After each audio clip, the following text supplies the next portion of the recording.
Hey guys, happy Friday. Nick the Record Lover here. It's about almost 7:15. Sorry, I'm a little late tonight. I overslept. I was taking a little nap before and I overslept. But welcome to Nick the Record Lover's Music Fireside Chat. This Friday, November 21st, 2025. Hope everybody's doing okay out there. And uh, I know it's a little bit late. I don't know if you guys caught it, but I fell asleep a little bit. Took a nap when I got home and I overslept. I had my clock uh, set and the volume wasn't up, so I just got up now. Uh, let's see. So I hope everybody's doing okay. It's like I said, it's Friday. Uh, Happy Friday, happy weekend. Hope everybody did okay this week. I know our Rangers didn't do too well last night. I woke up this morning after they say like your REM sleep, and you see that and you see that they lose 6-3, and I was like, oh geez. They had a 2-1 lead last night and they blow it 6-3. What are you gonna do? Right? Team needs help. And that goes beyond coaching. But what can you do? Uh the situation is not dire, but I think we have to do a few things on the team. We need to make some changes or keep certain guys on the first line and certain. Hey, Aaron, what's happening? Glad you made it. Oh wow, Aaron, my first visitor tonight. Hey, how's it going? Hope everything's okay. Like I said, sorry about last night. It was tough. I heard about how the game went. I put on uh, a show this morning on YouTube, and I heard somebody talking about it. It was a Ranger fan website YouTube thing, and I was just listening to it, and I said, "Well, I don't get too upset about it anymore. It's just the team knows what it has to do, and it's just that I don't know whether it's lack of talent or whether it's lack of faith or lack of attitude. Just I can't say anymore what it's supposed to be. Yay, doing well. Hope you are too. Oh, always frustrating. The Rangers losing, especially at 9. Yeah, I had no idea that was going to be a 9 o'clock game either. I saw that you guys were doing it, and I'm like, and it's like 9 p.m. Like, oh God, 9 p.m. Yeah, it was a combination. Yeah, it was a combination. You're absolutely right. The thing today's Friday. It's about the only thing. Couple days, no, just less than a week away. We got Thanksgiving. So, like to know how you guys are doing your Thanksgivings this year. Who's cooking and where you're going to be and all that kind of good stuff. So I'll probably be at my sister's house. She's probably cooking a turkey this year, and so that's what's been going on here. Just finished up a week's worth of work. Um, just chilling out here. It's like I said, my fireside chat, and just wanted to keep you up to speed. The guys that for you, those of you who didn't make it last week. Hey, Dave, how's it going, man? All right, welcome. Glad to see you. Hope everything's okay. Hope you and your wife are doing all right. Thanks for sticking around tonight. Coming on. Yeah, yes, we are going to Andrew's brother's house. His mom will be there. Are you going to be there Friday for the Boston New York for the Boston Rangers game the next day?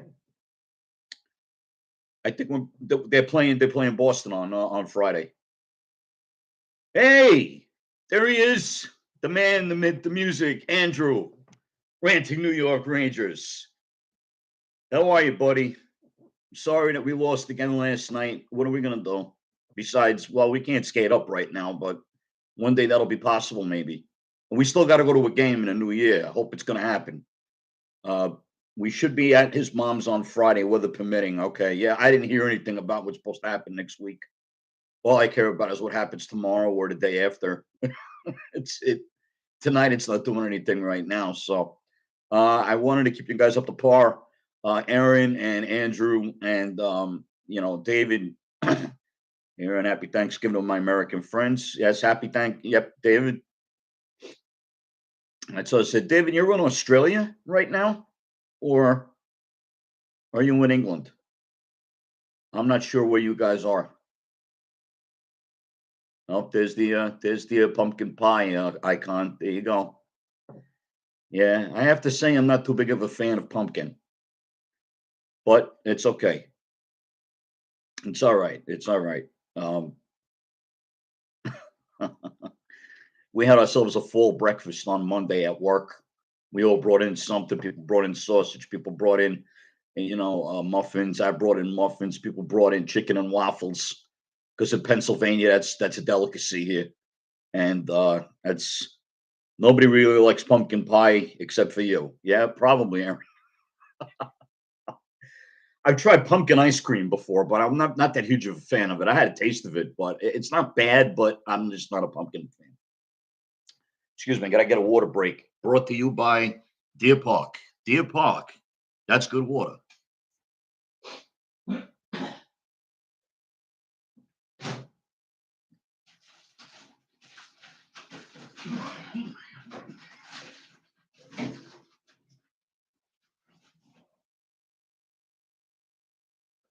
Ah, okay, back everybody. Well, Lorraine's doing well. That's good to hear, Dave. That's great. Excellent commercial for Deer Park, Nick. Yeah, thanks, Aaron. Maybe I should do a commercial for Petri and Wine. Petri, the family that took the time to bring you good wine, presents Basil Rathbone and Nigel Bruce in The New Adventures of Sherlock Holmes. Dun dun dun. I love those old radio shows. I also love CBS Radio Mystery Theater. You could get all of the episodes on YouTube. Just look it up. It gives you the whole thing. Love it. Yeah, there you go. I need to try to remember you go live on Fridays, Nick. Yeah, Dave. God willing, I do. I haven't done these in a while, but it's good to be back doing. I got my Hard Rock Cafe hat on. My sister got for me from Rome. She was in Europe a couple weeks ago, about a week ago. She just got back. She had a heck of a time. She really enjoyed herself. Her and my brother-in-law. So I was just there the other night, visiting with my mom. So was that Tuesday night? Yeah, Tuesday. Yeah, this was this. I'm glad. I'm just glad it's Friday. I'm just glad I made it. Uh, yeah, Fridays, Dave. I try to go at 7 o'clock. That's what I try to do.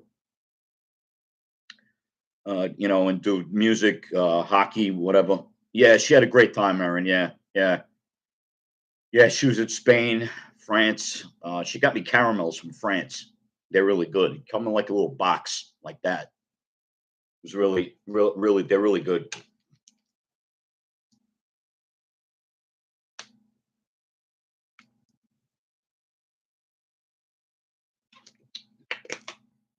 They to drink water. I'm drinking stuff like it's going out of style. Listen to some tunes of one of my favorite bands. Oh yeah, Aaron, there were. Yeah, I still got some. I didn't know all of them yet.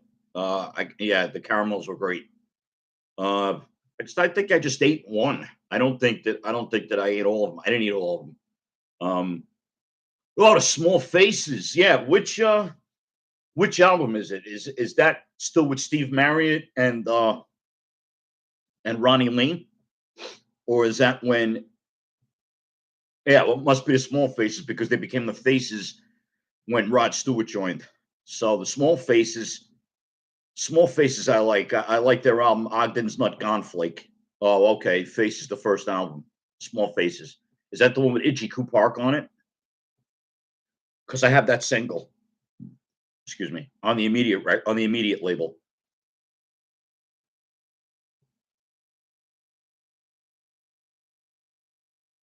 Yeah, I have Ogden's Not Gone Flake. It looks like a thing. It looks like a tobacco casing.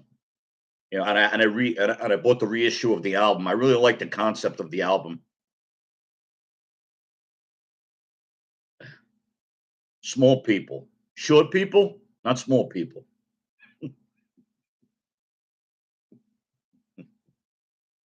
Short people. You were small people. Short people. Short people. Oh boy. Yeah. Boy, that offended a lot of people back then, let me tell you. Sorry. Yeah, Randy Randy Newman was a great songwriter. Yeah, I heard his album Sail Away is a really good record. Uh, but one I wanted to show, I know you guys weren't here last week, but I'm so glad you're here tonight.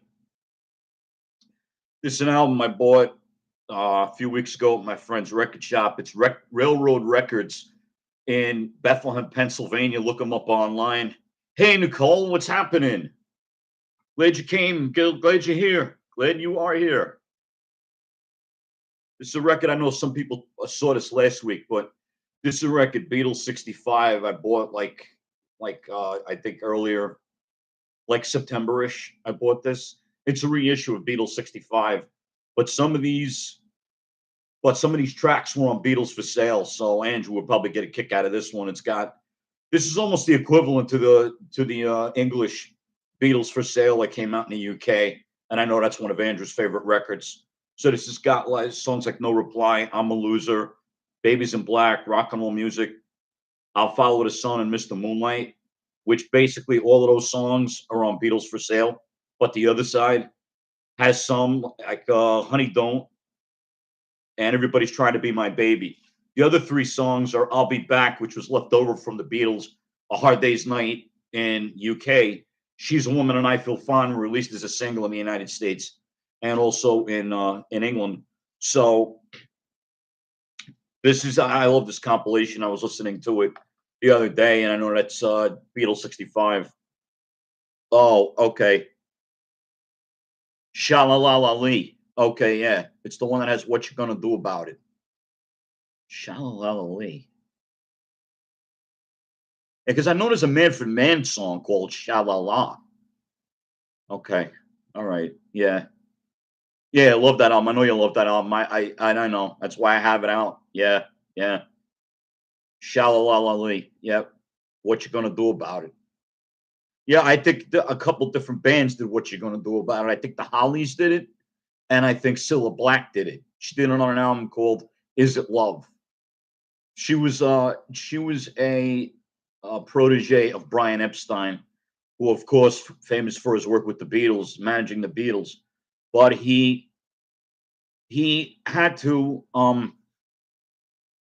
he was managing Cilla Black, but he changed her name to Cilla. Her name was Priscilla White, but then her name was Cilla Black, and then she had the song "What You Gonna Do About It," and that's on her album. And like I said, and that's also done by the Hollies. I think it was a B side. What You Gonna Do About It? Yeah, the Hollies does my favorite version of it. Yeah, I have the single. I think that might be the B side of. Yeah, I have it on single. What You Gonna Do About It? Might be the B side of. Hey, what's up, Uncle Paul? Everybody, Uncle Paul's here. Beatles Pop Playhouse. Start the party. Here he is. Back by popular demand. It's always popular demand. Yeah, I might get it. No, I'm gonna take a break on Anthology 4. Uh, not gonna get that this year. Um, Trying to cut down on the deluxe sets. I know the Monkees have the Pisces, Aquarius, Capricorn, and Jones album on a box set coming out on Rhino, but I think because of the price, there's a couple of other things I saw on Rhino.com that are much, I think, more accessible. Thank you, Uncle Paul. You're great too. Got to check out Uncle Paul's Pop Playhouse. I said that last week. Check it out. Be there or be square. This guy's got everything. The guy's got lunch boxes, cereal boxes, all kinds of collectibles. Beatles, Hanna-Barbera, Warner Brothers, you name it, he's got it. His the channel is wonderful. I love the Hollies. Just One Look. Yeah, yeah, David. I have that on the Hollies Greatest Hits. Oh, that's okay, Uncle Paul. You don't have to thank me for the. I know you appreciate it. Thank you, thank you, thank you. But thanks for always supporting me and my channel. Uh, yeah, I'm trying to do this once a week again. You know, and trying to write something last night on Medium, and I'm just trying to. Oh, I want to get into it in a minute, but I'm trying to write something on Medium, and when you put a picture up there, it's got to be a JPEG size. And then every time I try to load the picture, it says, "Uh-oh, something happened. Couldn't load the photo. Couldn't load the photo." Hey, thanks, Uncle Paul. It's glad to be here on Friday nights. It's glad to be here again. I'm glad to be here again. Uh, yeah, what I wanted to write about, so maybe,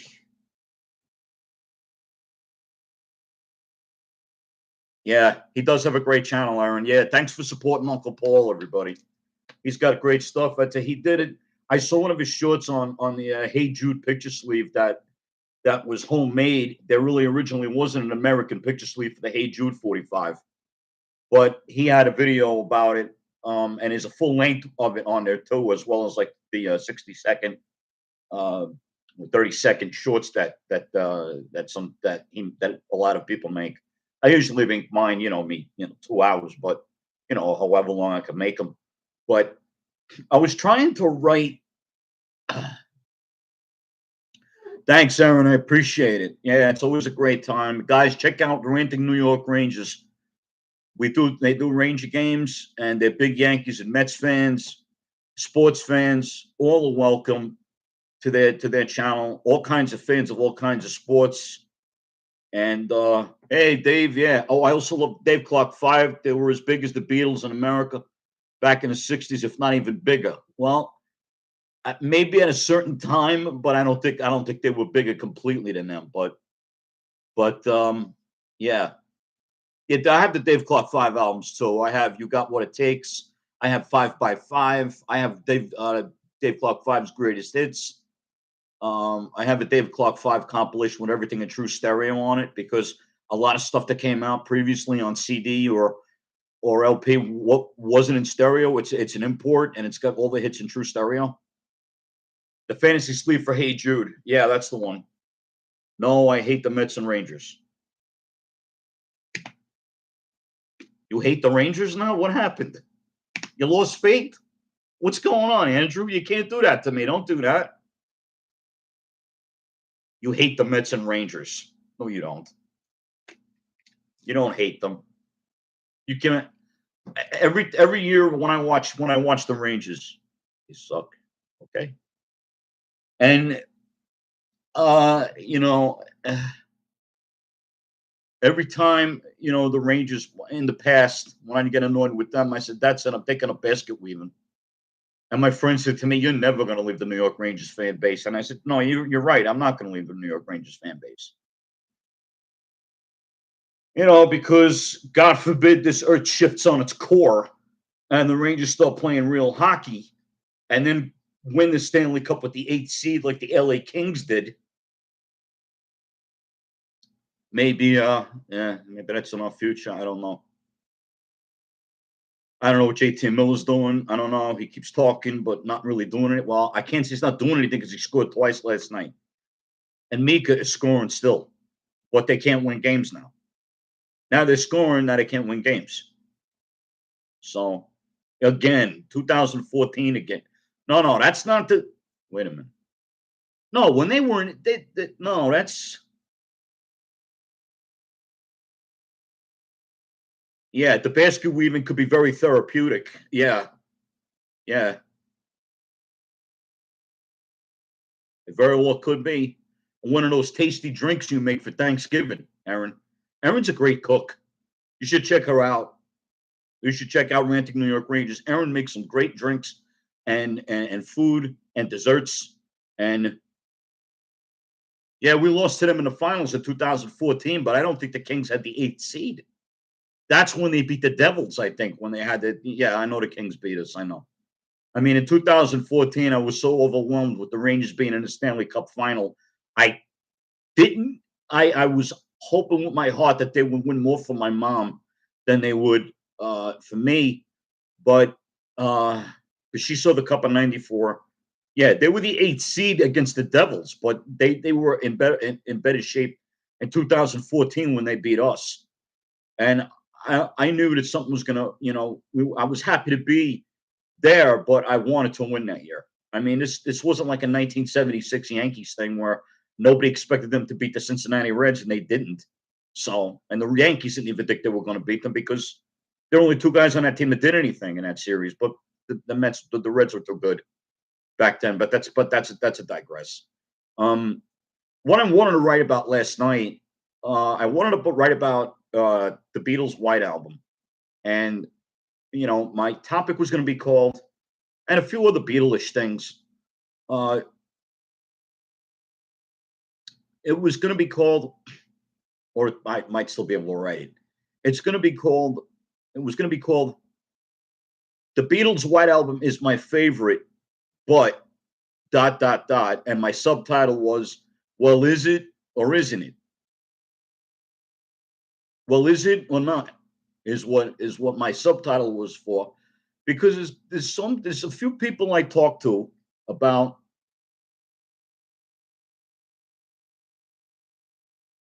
Hey, Allie, good to see you. How you been? Glad I could catch you guys a little bit last night, but I had to get to bed early. So, yep, everybody's there. Everybody's there. Allie Cat, here she is. She's an artist. Check out some of her artwork on their Discord channel. Allie, take it away. Tell them where to find you, and get out there.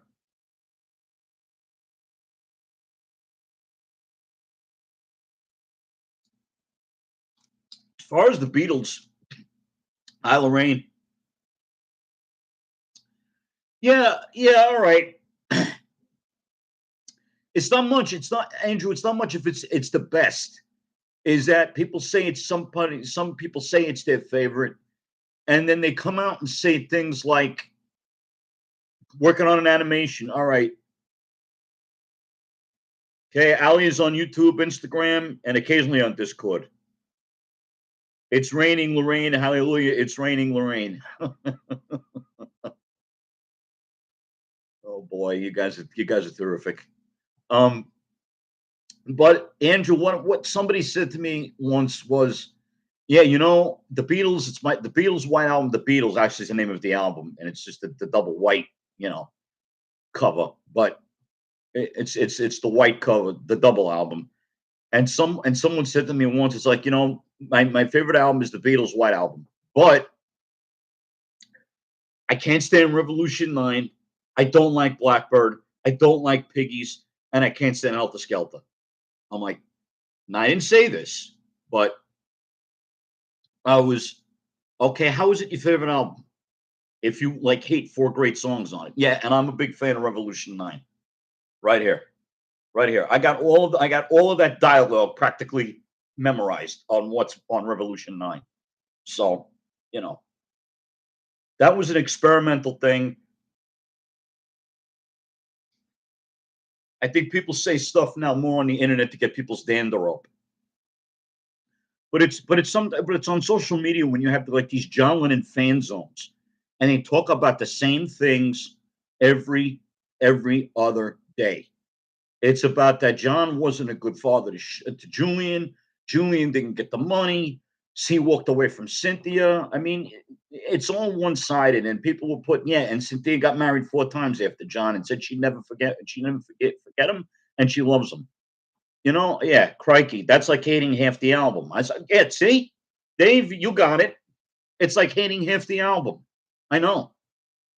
How is it your favorite if you like hate four songs on? I'm like, there is no Beatles song to be hated. People want to they keep making these things on YouTube, and they keep getting so many followers and so many subscribers. Rank the Beach Boys albums, worst to best. Rank Paul McCartney's albums, worst to best. Rank George Harrison's albums, worst to best. I'm like, guys, it's the same thing. Come on. Oh, Andrew, I've just seen the faces on Rubber Soul in the United States and Help in England. So yeah, in the UK, it's on Help. The Help album in England had all Beatles songs on it, and Help over here had some Beatles songs and some instrumental. They call it incidental music from the film.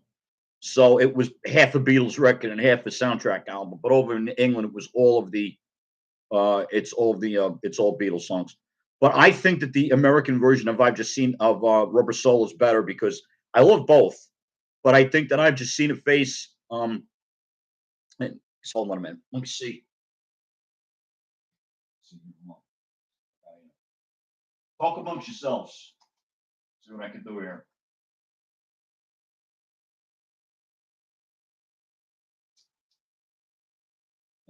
What I could get together.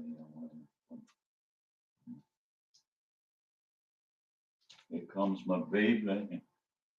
Oh, here she comes now. Walking in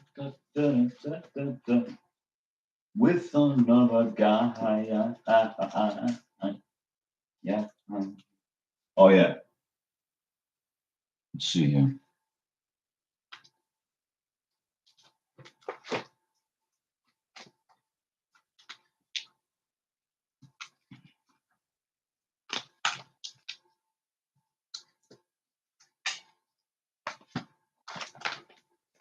What's on here?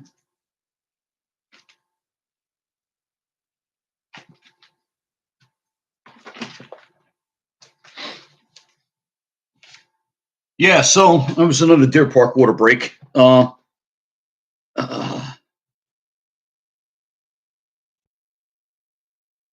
Aaron, there were. Yeah, yeah. They say that the UK albums are the real way to hear the albums. But you know, a friend of mine or a fellow Beatle fan, uh,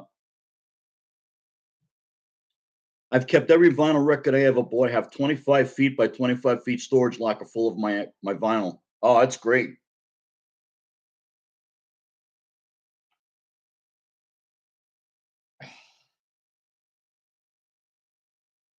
You know, and my friend made a video, which I'm so glad she made, but she said she was going to take it down, and I wish she didn't take it down.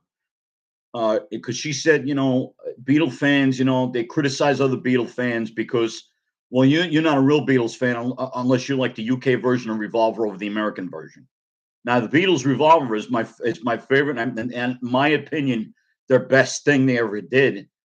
And I grew up with the American copies. I mean, I'll say it before and I'll say it again. I didn't see the UK versions until I was a teenager, and I couldn't afford them then, and they were $20.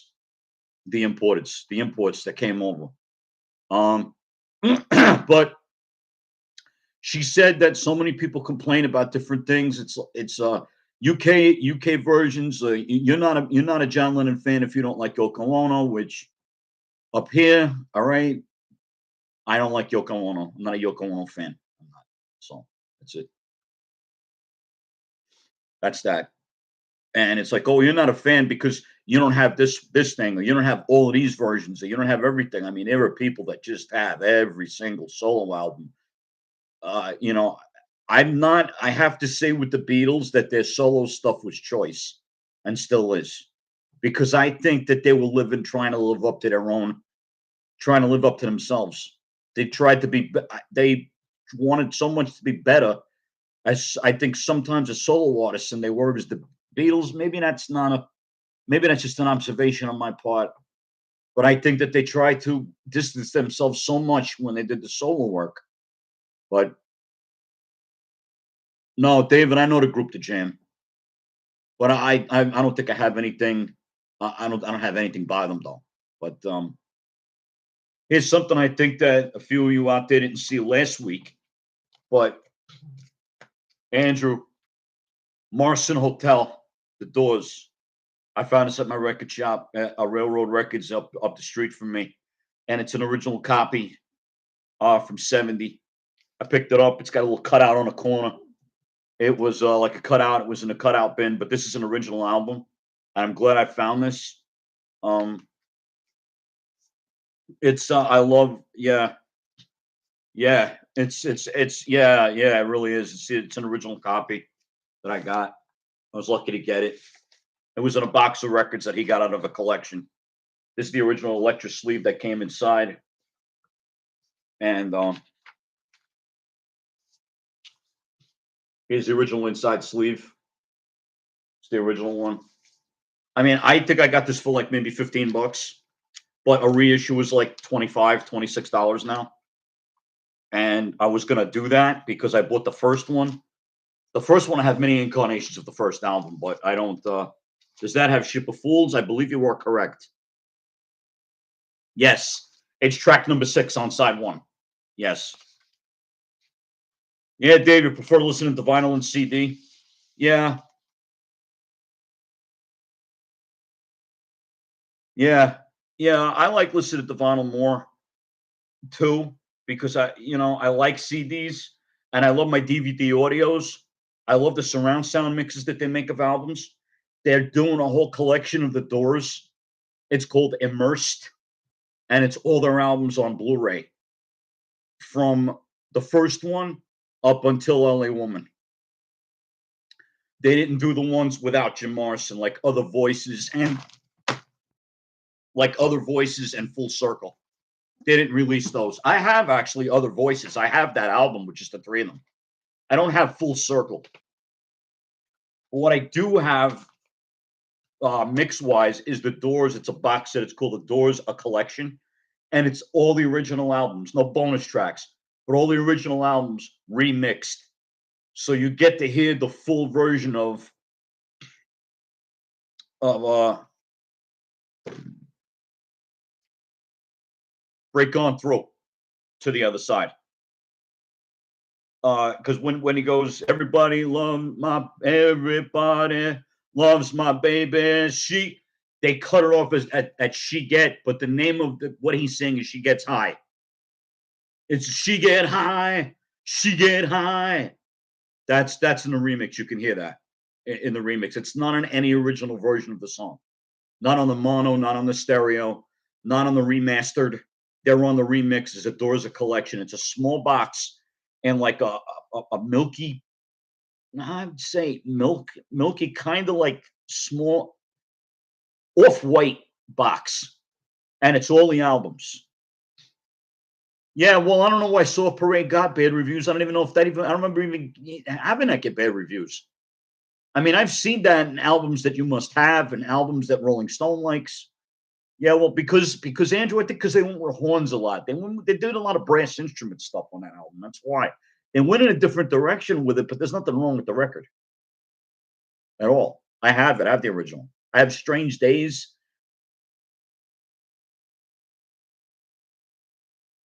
Well, see, Aaron, we the scratchy sound, but we try to avoid the scratches.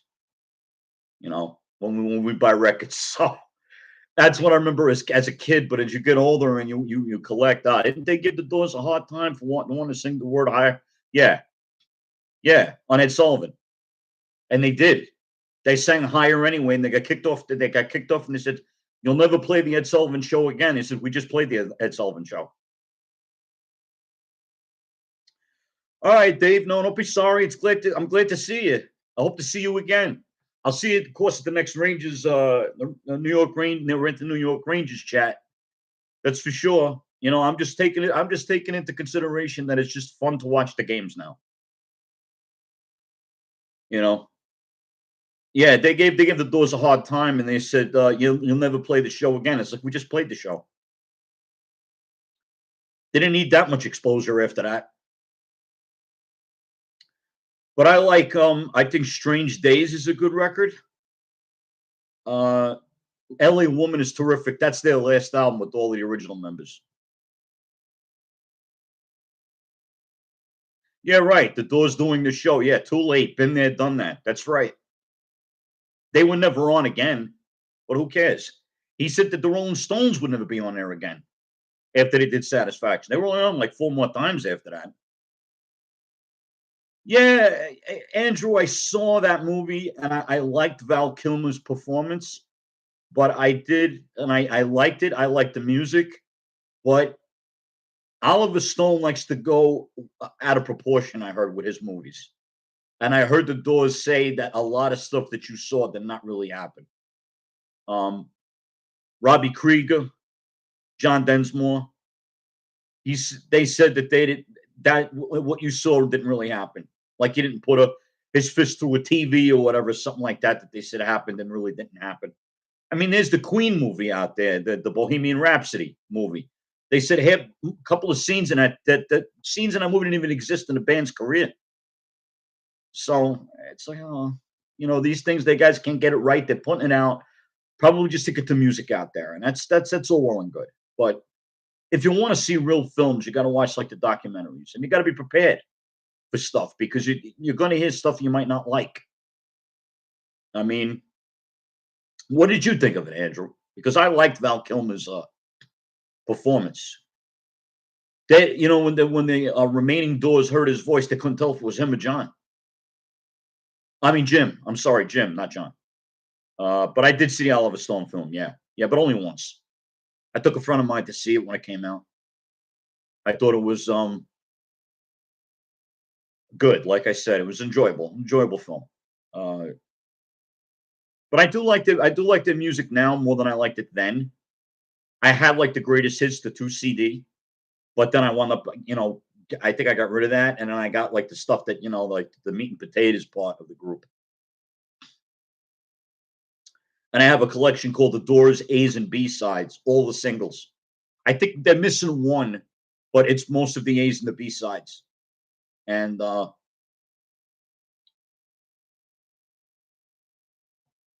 what else did I get? Oh, for those of you guys who know Jet Airliner and the Joker and Abracadabra, his early Steve Miller band.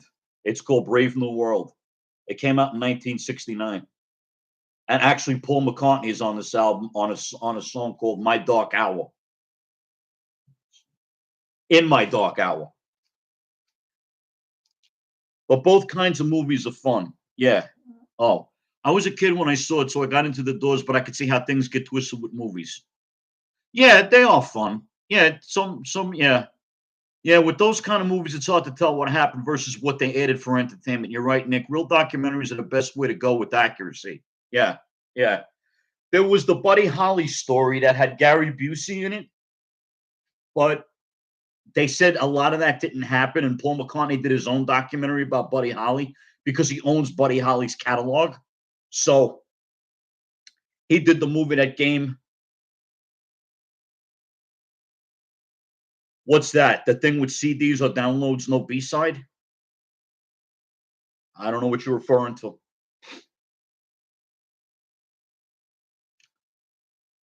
Oh, that's the thing with CDs or downloads, no B sides. Right, right. But there's a CD collection, a, a CD and a DVD collection of the Doors A's and B sides of singles. The Jerry Lewis movie is funny. You mean Jerry Lee Lewis or Jerry Lewis, the comedian? Oh yeah, like records have B sides. Yeah, well, they had CD singles years ago, Aaron. They had them. They actually had the CD singles were like this.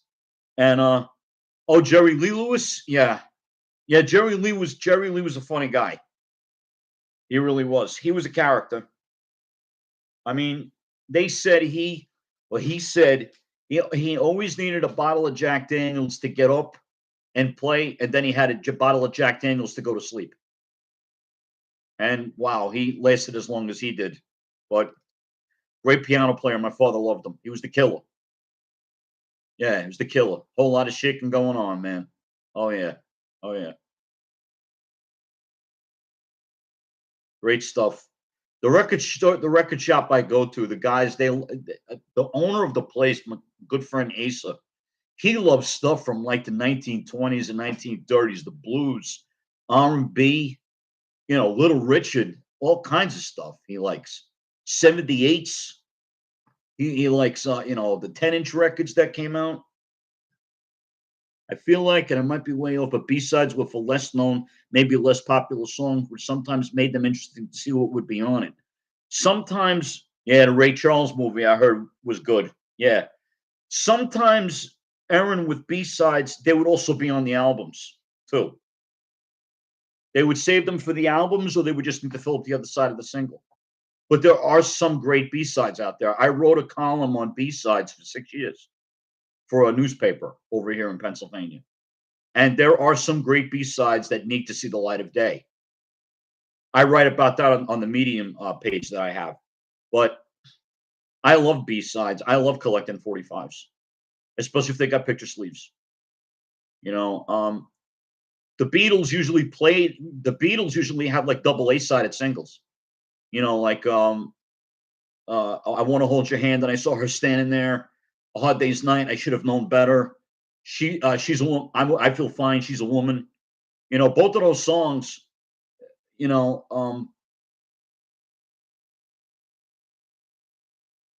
oh wow, Nick, that's awesome. Yeah, yeah, yeah. Thanks. Yeah, I still love to write when I can.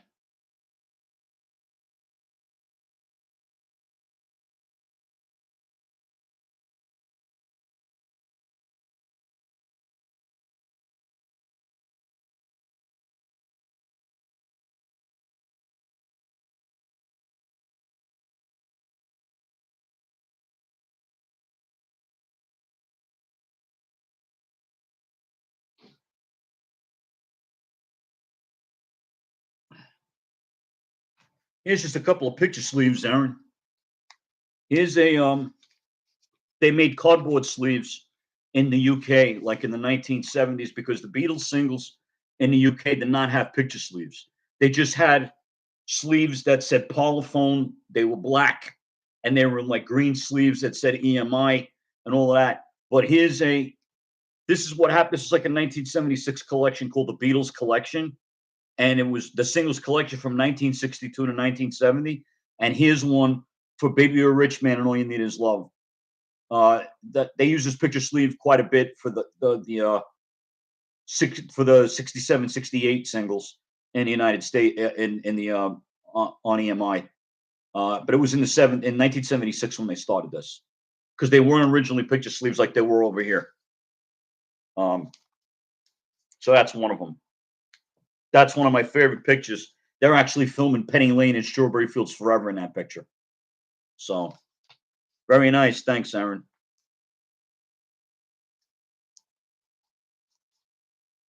The rooftop concert on VHS. How did you get that on VHS?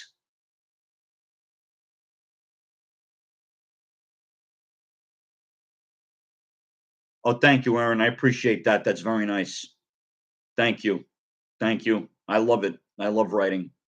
I love music. I mean, it's just the way it is. Oh, Aaron, how did you maybe I shouldn't say it out loud. Oh, well, cares. I don't think they're arresting me tonight anyway. You got him the rooftop concert on VHS. Was it like as they call a bootleg or on the black market? Is that how you got it? Because I've seen the rooftop concert. Well, the version that's in Let It Be, and they're re-releasing the Let It Be film now, which I thought Get Back was going to be the answer to everything, and now they're putting out Let It Be because I want to see Let It Be, but it's just such a except for the music scenes. Yeah, I got it for him for Christmas one year, and then the next year they released it on Blu-ray. Yeah, yeah, right. Yeah, they released it on Blu-ray. Yeah, yeah, that is an amazing that is an amazing show that they've done on the roof. Yeah, you got it on eBay. All right, yeah, yeah. There's so many different versions of that show of that concert. It's I love that. I love when they do "Don't Let Me Down" and "Get Back." They do the encore with "Get Back." Yeah, I have a bootleg of Let It Be, the lost Let It Be sessions, the alternate Let It Be. I have with different versions of the songs, like "The Long and Winding Road" without Phil Spector's involvement, and "Let It Be" without Phil Spector's involvement. But I grew up with the Let It Be that came out the way it did. So I have the box set as well that I got for Christmas one year for my birthday. Whatever. That's always. Yeah, where did I put it? Do I still have it? Yeah, I still have it. Where is it? Yeah, do I have it in?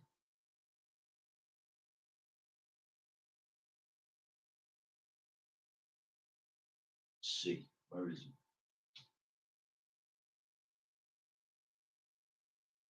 Oh, it's here. I know it's here. But it's all right.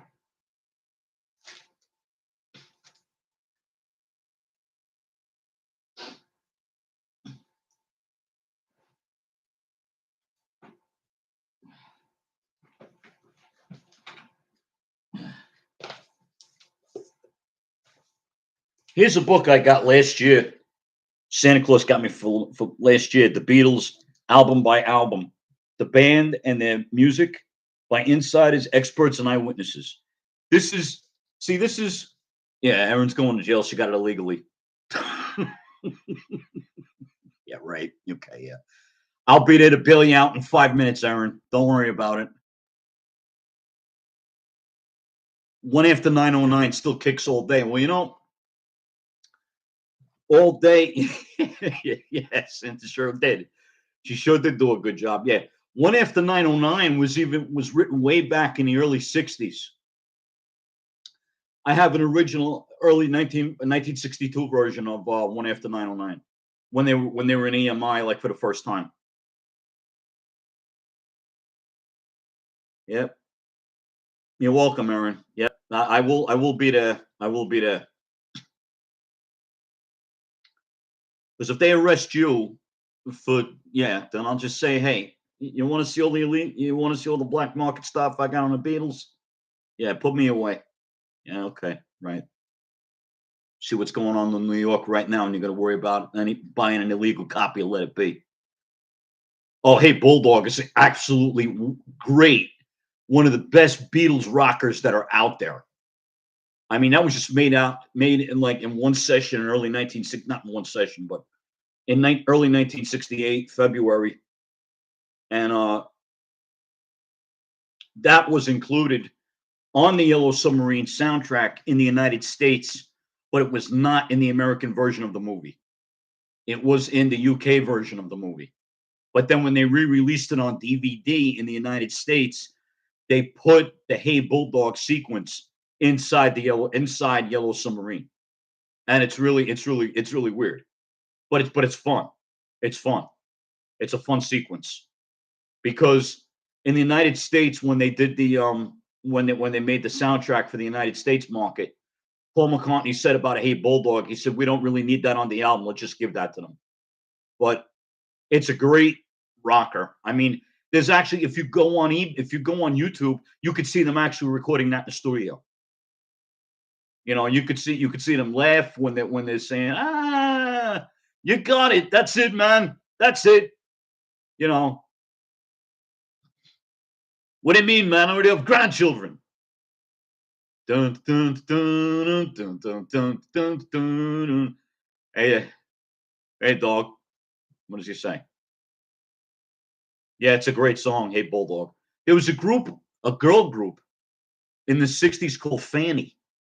It was a girl group, and they do Hey Bulldog. And it's on here on YouTube. You should see it. Thanks, Aaron.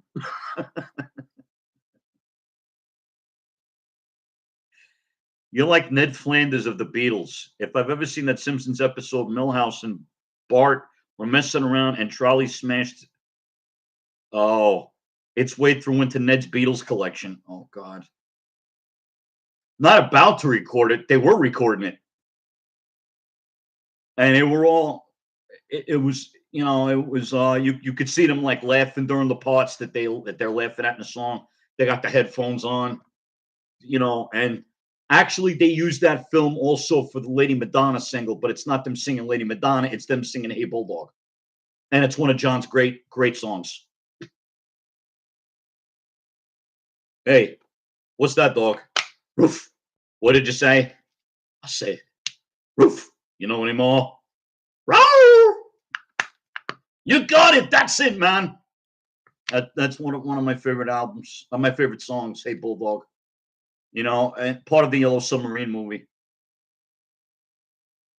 Well, like I said, in the UK originally in 1968, but when it came out over here in January 1969, it wasn't in the version of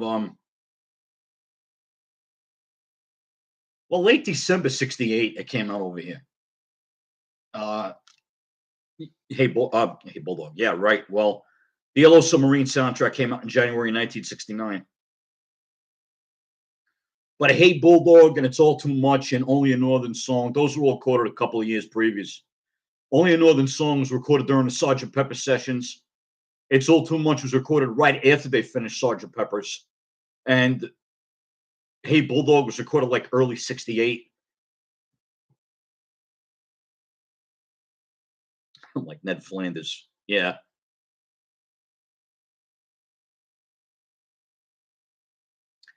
Hi diddly ho, neighbor Simpson. Oakley dokley. Okie dokie. I like the one where Ringo Starr is actually answering Marge's uh, letter for her. Finally, after how many years of Ringo Starr in cartoon form is writing an answer to is finally answering Marge's fan mail. And then there's an episode of Paul and Linda McCartney on there too. And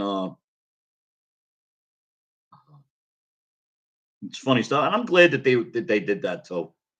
Yeah, this is a great book. I've yet to read it. I mean, but that's like my favorite era of one of my favorite eras of the Beatles is when they had the mustaches and they looked so serious, but they were just about. I mean, in this picture, all right, John Lennon. Okay, George is 24 years old, 23 years old here. Paul is 24. Ringo Ringo is Ringo is 26, and John is 26. If you look at that, it's like they're still kids. You know, they were still kids doing this kind of music.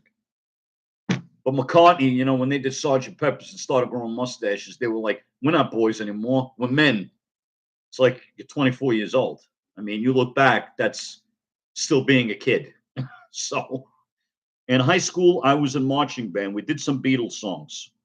I remember doing Sergeant Pepper, but I think it was a medley, and I don't remember what the other songs were. Yeah, they were babies. They were babies in this picture. I grew a mustache when I was 23. So, and I had these same kind of glasses back then. Yeah. Well, I always liked the way they grew up. They grew mustaches, and they said that uh, sales for razor blades actually went down right after that. Once they saw the Beatles in the new picture in that film for Strawberry Fields Forever and Penny Lane, a lot of guys started growing mustaches and beards, even like in their teen years. That they started growing facial hair, and they're like, "Oh my God, the Beatles are setting a new trend." Not only is it long hair, but now they're growing facial hair, and they said, "Forget it." So that went down. That's what went down then. Um, some people on when the film was shown on American Bandstand in 1967, when the film was over, they asked the kids what they thought of it, and yeah, hi, sorry, Gillette Razors, the Beatles are here, right? Not two E's, Aaron. In E and an A, you got to buy another vowel. I say that with love, I do. Um, but they asked the kids what they thought of it on American Bandstand, and one of the girls were like, and one kid said, "I didn't like it at all. They look like grandfathers with the mustaches and the sideburns." But I don't think with the kids, well, maybe they did. But if you study English history, look at how they dressed back in like the 1700s, 1800s. They had thick sideburns back then too. The guys, they had mutton chops. It's not like they were new things. They were bringing back an already a classical kind of style. So even the monkeys. You look at Mike Nesmith, the mutton chops that he grew. And it was just, like I asked my dad, it was, at the time he grew a mustache like right after I was born in 1970. I was born in December 69. He said I started growing my mustache right after you were born. And you could tell it was just like that kind of a, not so well, it kind of looked like a walrus mustache that he grew. Kind of, it was very thick. It was out. It was like, he said, everybody, guys were growing mustaches. So I just grew one, you know. So that's what happened when Paul came back when they all went their separate ways after they stopped touring. Paul went to Africa, and George went to India, and George came back with a mustache. So they all started growing their own. Yeah, Deanna Martin was messing around with one of the monkeys. Yeah, it's that episode of Some Like It Lukewarm. Yeah, Deanna Martin was in that episode. She was the one that she was dressed up there when they were dressed up as the boy band. Well, dressed up as men and singing Last Train to Clarksville like chipmunks. Oh, the Sesame Street version, Letter B. Yeah, and Sesame Street actually got sued for that. They did. They actually got sued for that. Apple Records, I believe, sued Sesame Street. Well, it's all right. Sesame Street probably could afford it. Joan Gans Cooney, or whatever her name was, who was running Children's Television Workshop. I love Deanna Martin. She has a YouTube channel and does, yeah, yeah, Deanna Martin, yeah, yeah. Well, yeah, she was on that episode, Some Like It Lukewarm, when they make Davy dress up as a girl because the talent show needs girls mixed in with they want mixed groups, guys and girls. So, but we are a mixed group. No, you're not a mixed group. Then they put all the girls on at the end when they're saying she hangs out. Great song. Hey, hey, we're the monkeys. People saying we're too busy singing to put anybody down. We go wherever we want to, do what we like to do. We don't need time to get restless. There's always something new. Everybody, hey, hey, we're the monkeys. They didn't get sued over it. They got sued over it. They didn't sue anybody. Man, imagine if you got sued for doing something like that. But they are funded by us, or at least when it was on PBS. Yeah, well, forget that they put him on HBO. Yeah, well, yeah. Let's just go to HBO with Sesame Street. I can't believe you took that off of PBS. Yeah, okay. Let's take Big Bird off the air. Yeah. Well, true story. I actually they got stitches. Yeah. No, actually, what's really cool is I met Carol Spinney, who was let's say Big Bird's friend and Oscar's friend. Yeah, Carol Spinney was a hell of a guy. I met him and took a picture with him. Very nice guy. Snitches get stitches. That's right. That's right. They do. They get stitched. Yes, they do. Sergeant Pepper's Lonely Hearts Club. Oh, what made me think of that? Here's something else. Sergeant Pepper's Journal. Santa Claus got me last year. I love this. Isn't this so cool? And you got the Beatles on the back from the inside cover of Sergeant Pepper's.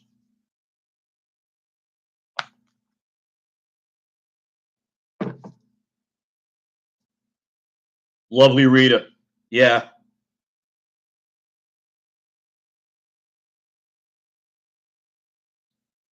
I always thought that when that song ended and it gets really high and then you hear I thought that they were saying Rita and then the piano would end it.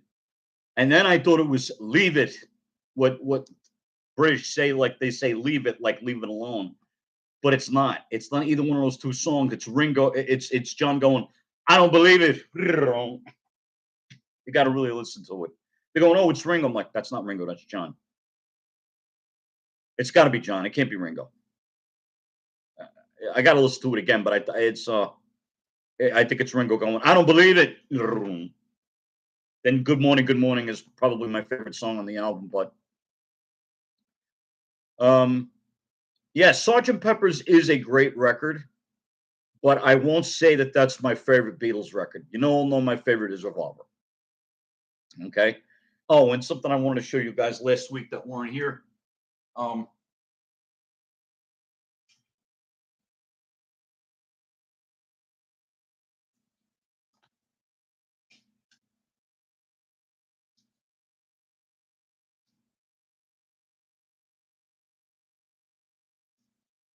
One of my most prized possessions out of my after my other records fall down. Excuse me.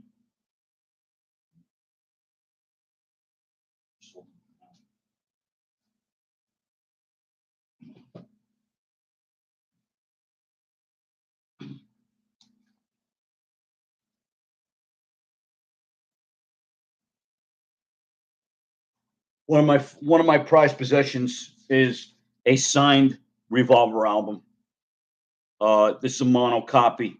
I bought this to a Beatles fest in the early 2000s, and it was signed by the artist himself, Klaus Vormann.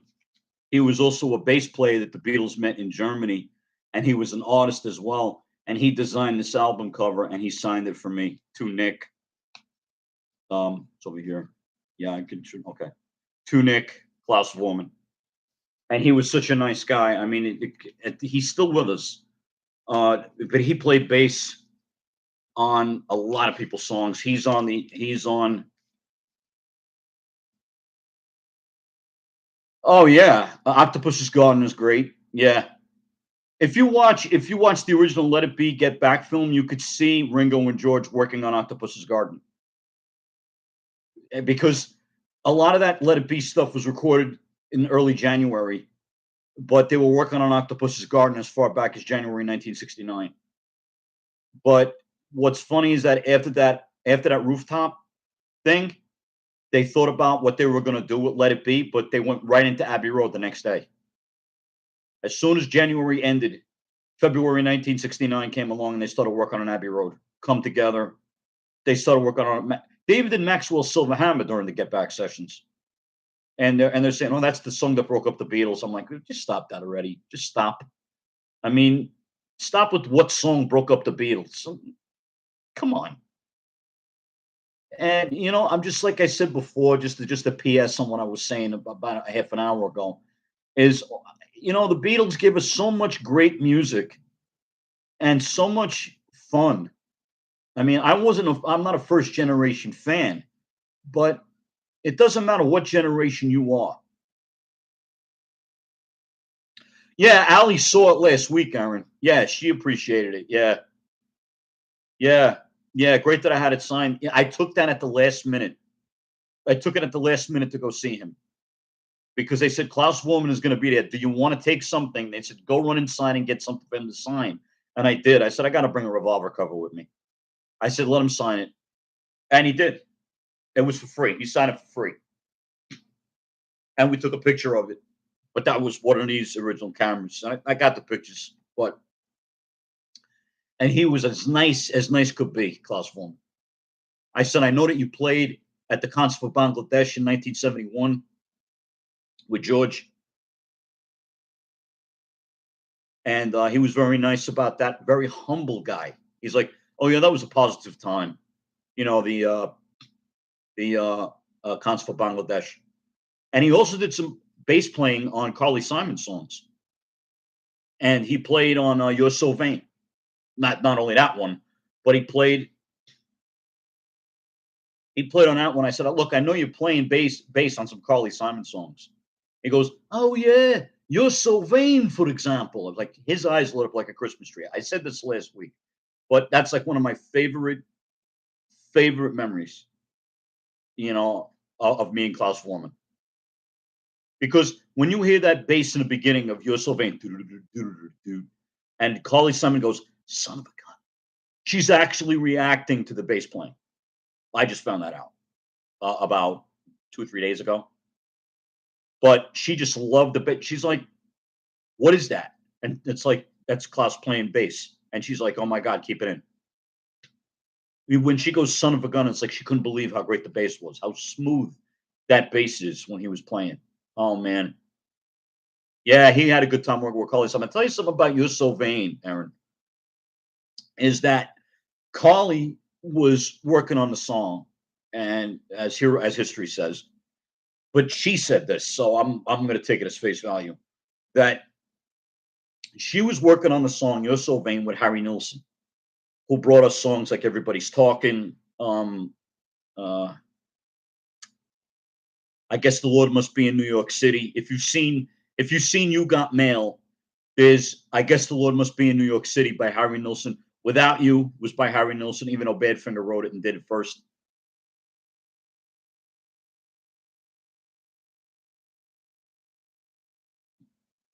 300 Great British Pounds, maybe. I don't know.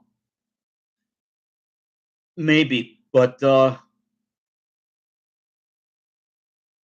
yeah, I know this is off topic. No, I know. I know you love Led Zeppelin too.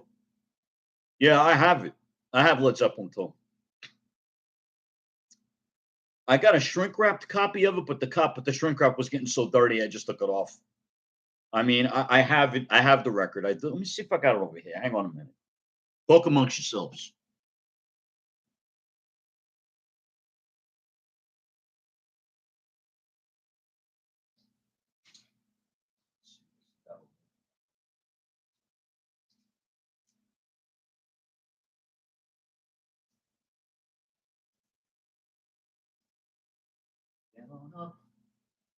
Test the here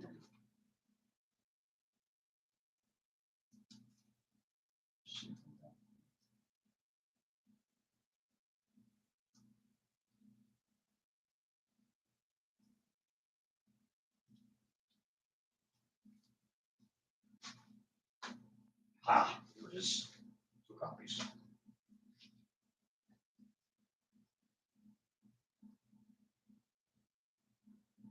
Yep, I knew I had these hanging. Here you go, Andrew. Was up until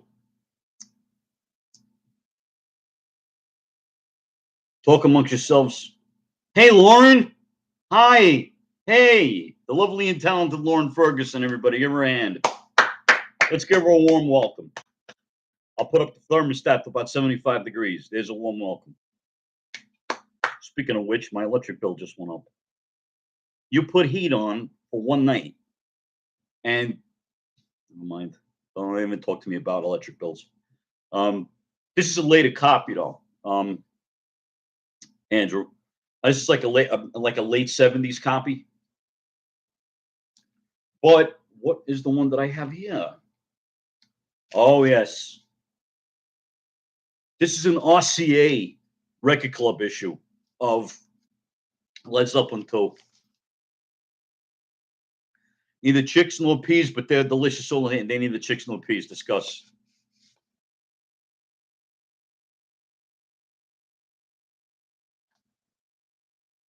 Yeah, now this is a later pressing, but it has the original catalog number on it because it has the Warner Brothers on the bottom. But this was an RCA. This was an RCA RCA Record Service Club, record club issue of Led Zeppelin 2. Even though it's on the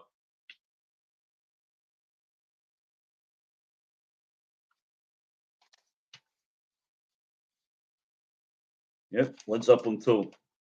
Yep. Let's see here. Let's see in here. Does it got the thing in here? No. The 1841 19127. Yeah. But this is the RCA issue.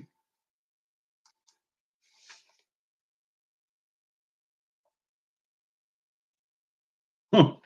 That's a funny one. All right.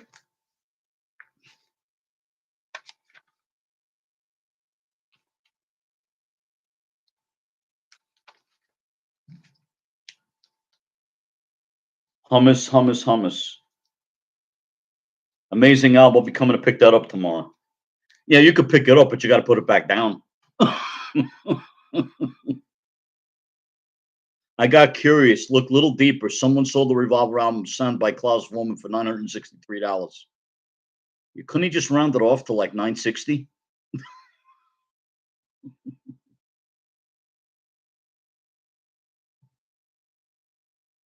Yeah. Well, Led Zeppelin 2, they have what's called a hot mix of Led Zeppelin 2. That was mixed by Bob Norberg, I think his name is. And everybody goes nice. Everybody goes crazy for that mix because they said this was recorded so low. And I'm like, okay. Oh, hey, Nick. A while back, you always been looking for an album. Kid, I never found it. I never found the Klaatu album I'm looking for, but I'll find it. I'll find it. I'm sure. Love the Lemon song. Yeah, song is crazy. That's right. Yeah, yep, yep. It's another group that I've had more of an appreciation for now than I did when I first heard them in high school. Because in high school it was either Led Zeppelin or Pink Floyd or nobody wanted to talk to you. Pink Sleeve, yeah, Klaatu, and I think it's only a Canadian issue. They all the other albums they did were released in the United States, but I think that's only a Canadian issue. It's called Magenta Lane.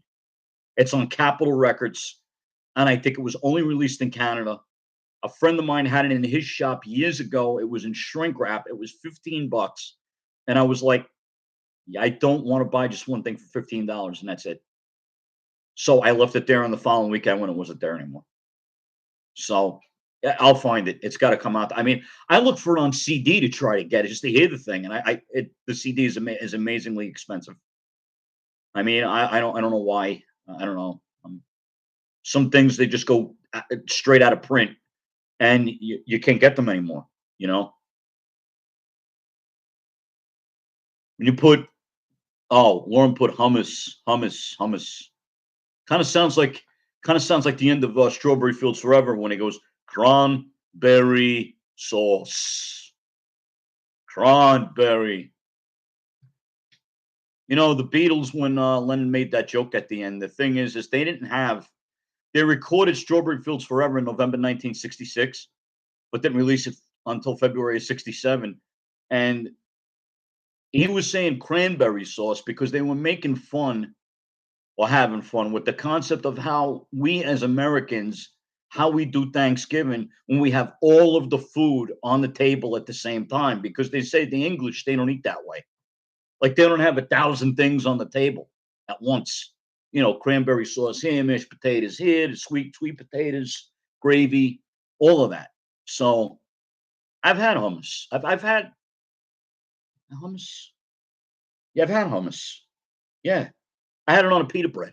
I've had hummus. Yeah. Yep. Yeah. Yeah, Aaron, I do got a pretty good collection here. Yeah, I got a collection all over the house. Yeah, I'm telling you, but I'm just happy with it. That's all. I know it's a lot, but you know, it's just me. So, yep, so yummy and a great snack choice. Yep, a TV snack.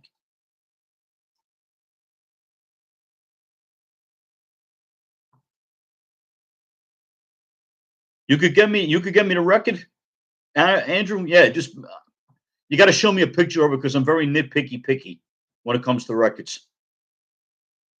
In other words, I don't want anybody any writing on the cover that says, "Oh, I love Klaatu, scream, my God, oh my God, it's Klaatu," or on the record label, I don't know what he writing like their names on it and the month that they bought it. Who cares?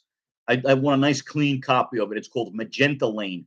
It's the cover magenta. It's like the color magenta with Lane at the end and Klaatu, Klaatu. It was a Canadian band that everybody said sounded like the Beatles. Yeah, some shady stuff might have to happen, but I got you. Okay. It's great, Nick. And it's so nice that you share it with us and tell us about it. Very cool and much appreciated. Thank you. I'm glad you guys have a lot of fun. The Powerpuff Girls ending theme song vinyl is something. Yeah? Oh. You know, they did an entire Powerpuff Girls spoof on the Beatles. They did an entire satire on it. I'll get for you, Nick. I know a guy. The hot mix of Led Zeppelin, which is cut much louder, goes for, oh my God, what they sell those for. Andrew, you wouldn't even believe it. You would not even believe what they sell them for. I'm like, why? Because the record is louder like it should have been. I'm like, all right. They got like the hot mix, uh, and you could see it in the trailer of vinyl, etched in there, if you have it, and it's just like it's louder. I mean, because when a whole lot of love starts, it starts very low, and then it gets louder as it's on. So there's nothing wrong with your record. Anybody who has a Led Zeppelin 2 copy out there, there's nothing wrong with it when you buy it. I didn't even think on the CD it's the same way. Yeah, Powerpuff Girls. Oh my god. Oh yeah, yeah. Uh, I like yeah, I dig the Powerpuff Girls, but this is a guy that comes from the Rocky and Bullwinkle show, Rocky's friend, Rocky and his friends, uh, you know, Warner Brothers, some Disney, but Warner Brothers, still makes me laugh to this day. The Flintstones, especially when R- Fred gets the hot piano for Wilma for the anniversary. Happy anniversary, happy anniversary, happy anniversary, happy anniversary. Boris and Natasha. That's right. Don't forget Peabody's Improbable History, aka Mr. Peabody and Sherman. Hello there, Peabody here. And there's the Wayback Machine for traveling through time.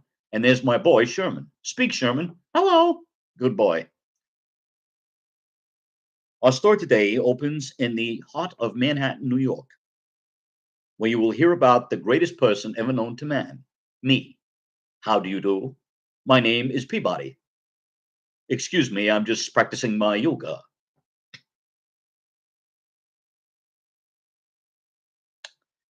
Yep, good memories. And I got Peabody and Sherman on DVD. Yep. Oh yeah. That was my favorite segment of the Rocky show.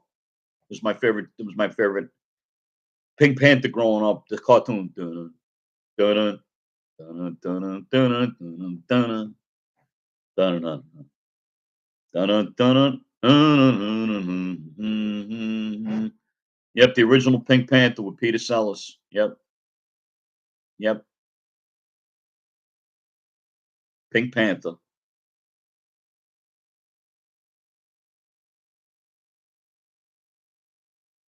Peter Sellers is one of my favorite actors of all time. Has to be, no question, no question. Amazing, right? Yeah, I love it. And I got the Batman Blu-ray set too. I have that. Can I do a Sean Connery impression? Oh my god. Oh man.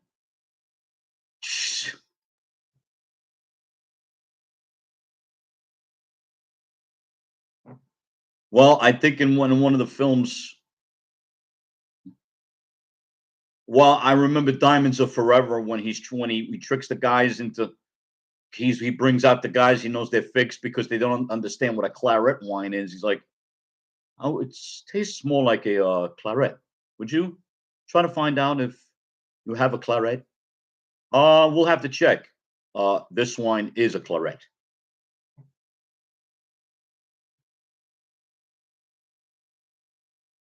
I don't forgot which movie it's in. It might be Thunderball, but the Muppet movie soundtrack was my favorite. Yeah, that was a good movie. The Muppet movie.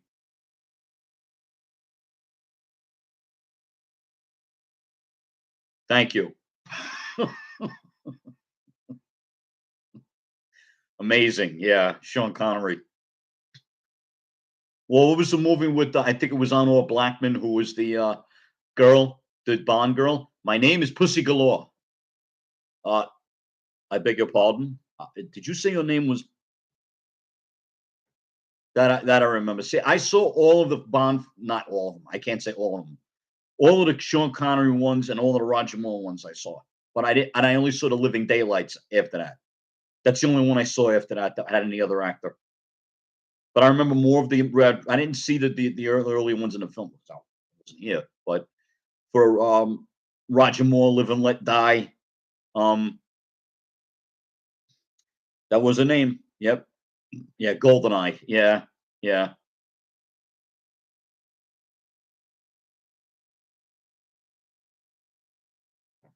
Goldeneye. Goldfinger.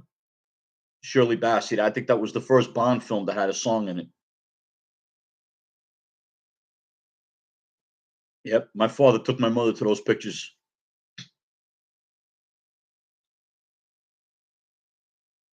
Yeah, Pink Panther was brilliant. Dreyfus ends up in a mental hospital. So funny. He still has his mind set on killing him when Peter Sellers shows up. That's right. Yeah. Things have changed since you went crazy.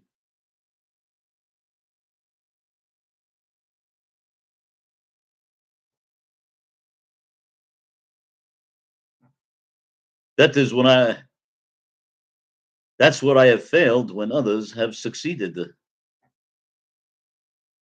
The Bronson Pearson ones, yeah, yeah, yeah. I think that's who I saw. The Living Daylights, or it was that Timothy Dalton that I saw. No, I think it was Timothy Dalton, Remington Steele. Yeah, yeah. If you don't like the early Bond films, Aaron, you know, there's no, it's not a big deal to not like them. I mean, that's just a matter of taste. I mean, if you grew up on a certain situation of the Bond films, then that's how it is. You know, it's not like a big deal if you don't. I mean, I liked them, but I think that Roger Moore brought more of a tongue in cheek to the character. Yeah, Aliens 19 Alien or the sequel Aliens, because the Alien was the first one. Yeah, Alien was 1980. Or you talk because that's the oh, Aaron, you have to see the Pink Panther movies with Peter Sellers. Yeah, you have to. Except I have it in my collection, but I wouldn't recommend you start with it. It's called The Trail of the Pink Panther. It has Peter Sellers in it, but all it is outtakes and unused footage from other Pink Panther films because he passed on before the movie was finished. Yeah, the first one was 79. Yeah, Alien in space, no one can hear you scream. I remember that. That's right. How could a blind man be a lookout? How can an idiot be a policeman? Answer me that. Very simple. All he has to do is enlist. Are you a police officer? What kind of question is that? Are you blind? Yes, I am. Yeah, they included him, but I don't think it was that great of a film. My father and I saw that in the theater. When we looked at each other, we were like, "Yeah, yes, sir, chimpanzee minky."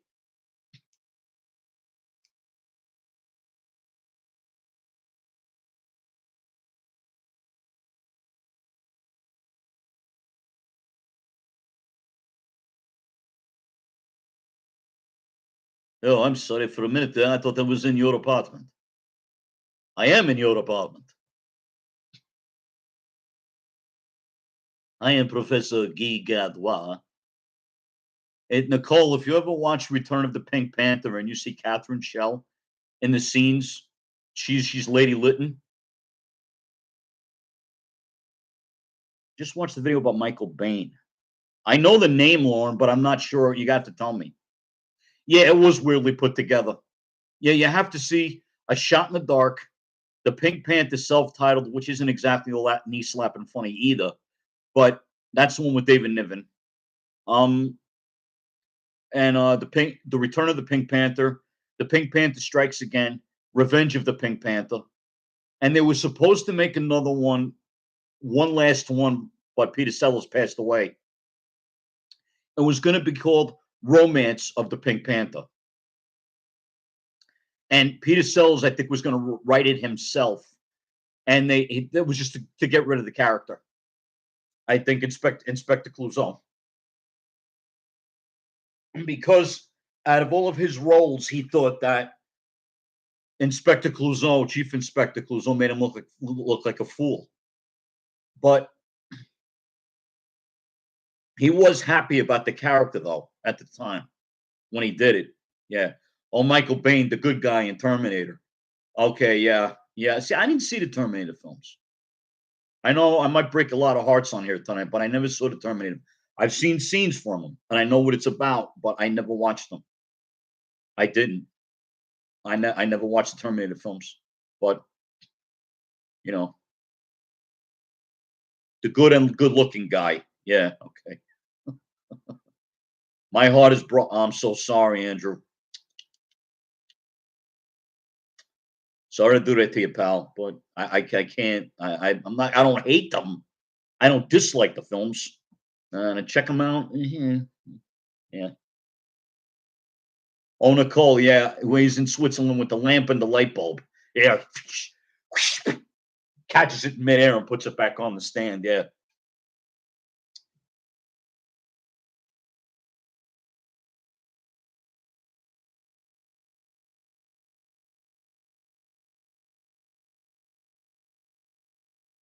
Now, kid, to see that all of the back doors and windows are locked while I slip into my new hunchback disguise, kid.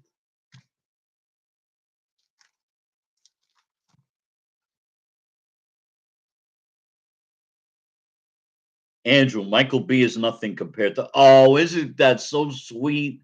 Oh my God, I could feel the cavities in my mouth right now. Oh, isn't that so sweet? Oh my goodness. Michael B is nothing compared to you. Oh my goodness. Oh gracious. The happy couple. Can't you tell? Can't you tell?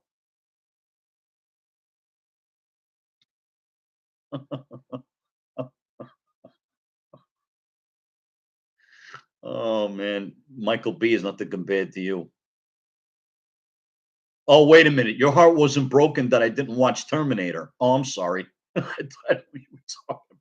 I I gotta catch up here. I gotta get with it, man. I couldn't leave him feeling like that. No, I don't think so. I don't think you can. You got a good guy there, Aaron. Hold on to him, will you? And vice versa, Andrew. Better hang on to each other, or I'm coming to get you. Darn it. And I'm not coming there with the Led Zeppelin 2 album either.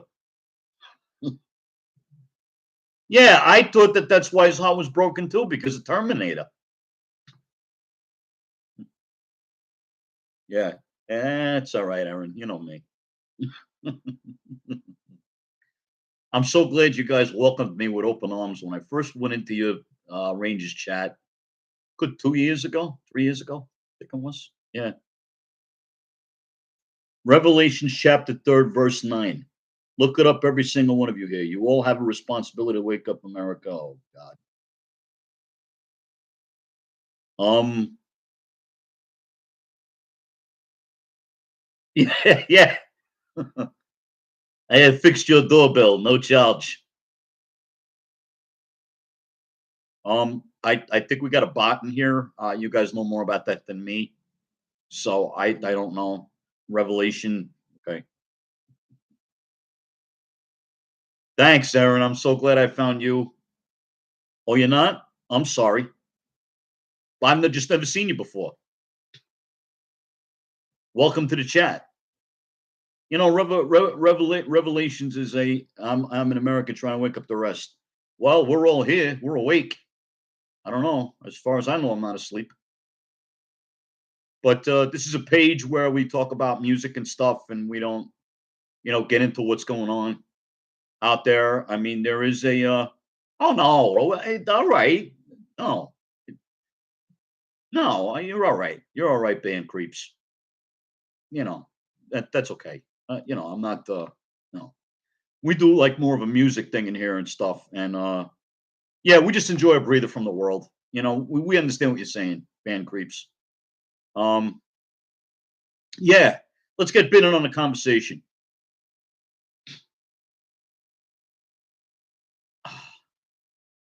Let's all welcome band creeps.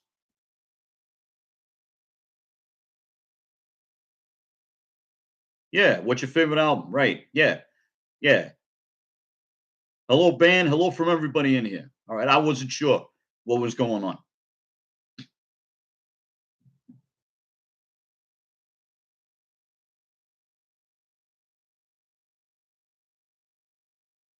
If anybody's read Revelations, that's a very hard chapter to read in the Bible. I know somebody, I know a Christian, a very devout Christian, who talked to me about Revelations one day. They didn't talk to me about it completely, but he said, if you ever read Revelations, that's a very, yeah, Ben. I'm sorry, I misjudged you myself. Okay, that's on me. I apologize for that. Um,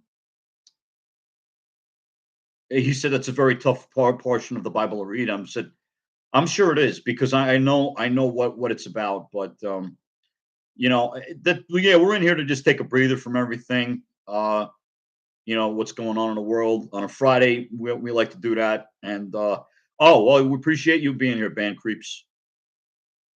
Say hello to everybody and welcome him. Let's welcome him and get him, he or she, uh, on the conversation. Oh boy,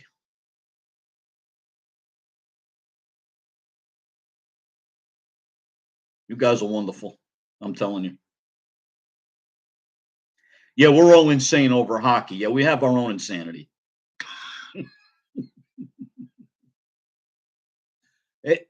Eh, Andrew, man, I'm with you. I love "Roll Over Beethoven" by Chuck Berry, but I learned it from the Beatles. I did.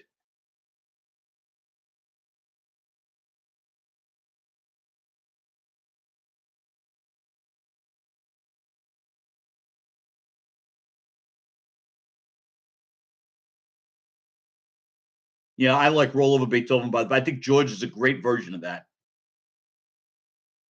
I think George is a great version of "Roll Over Beethoven," and the guitar he plays on is amazing. Hey, thanks, Pan Creeps. You stay safe too. All right, just live a good life out there. That's all we ask. Live a good life and make it the best life you know how. Be cool. Have a great night and a great weekend. Thanks for stopping by. Yeah, George kills it in that song. Yeah. Yeah, that's what starts off the Beatles' second album in the United States. It starts off with Roll Over Beethoven. But that's on the second album in England on the With the Beatles album. It's on there. And I love George's vocals on it. Yeah, you can't help but move when you hear Roll Over Beethoven song. That's right. Yeah.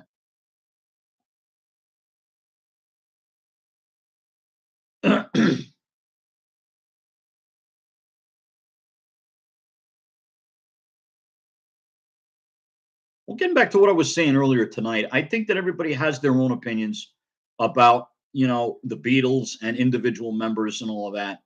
And I'm glad that my friend made that video list. I heard it the other day and I'm like, yeah, yeah, yeah, you tell him, you tell him, you tell him. Then she took it down. And maybe she thought she might have offended some people, but it's just an opinion. I mean, but when you talk about the same stuff about the groups, you talk about what they did in their personal lives, what they did with their siblings, what they did with their families. You know, I mean, there were 9 to 5ers. Yeah, Andrew. Yeah, he is. Yeah, I'm inspiring Andrew. Thank you. I hope I do. I hope I inspire everybody to be their best on here. I know you guys are the best at what you do as human beings and as friends. And as far as all of that, all of the stuff behind the scenes goes, we all were not there, unless you tell me that you were there. But I don't know everything behind the scenes about everybody. I've read what I've needed to read. And when you got a book like this, when you've got a book like this about the music and people talking about the music and the albums themselves, that's where it's at. That is absolutely where it's at. And here's something I think Andrew will appreciate too.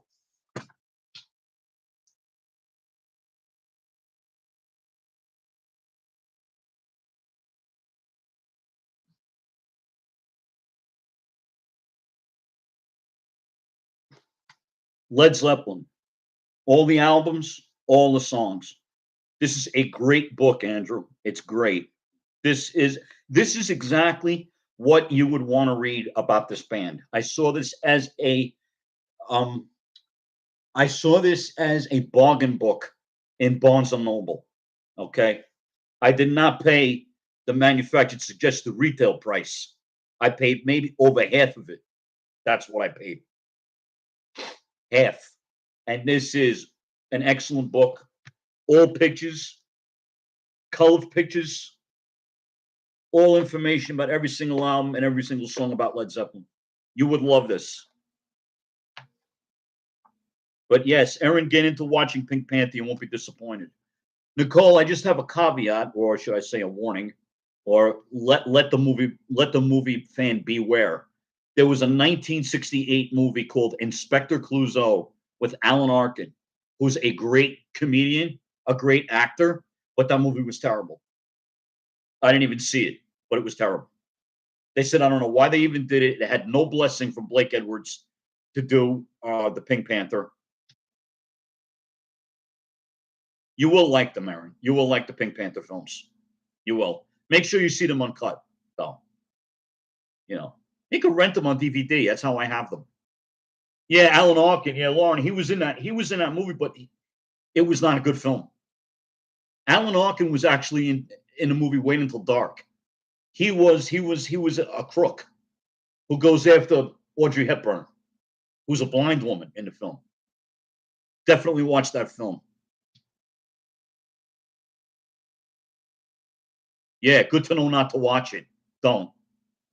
Yeah, Aaron, that's terrible. No, no, no. Alan Arkin. Yeah, the movie. No, Alan Arkin was not MASH. That was Alan Alda. Alan Arkin was in a movie about the war called Catch 22. He was in that with Art Garfunkel, Bob Newhart. Um,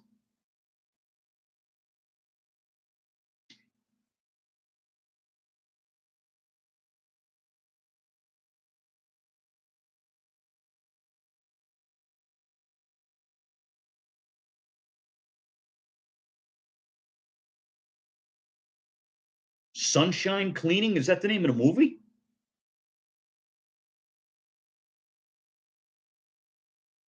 Amy Adams and Emily Blunt. Huh. Edward Scissorhands. Yeah, you know that was Vincent Price's last movie. Edward Scissorhands. When he tries to give the real hands to him, he dies before it happens.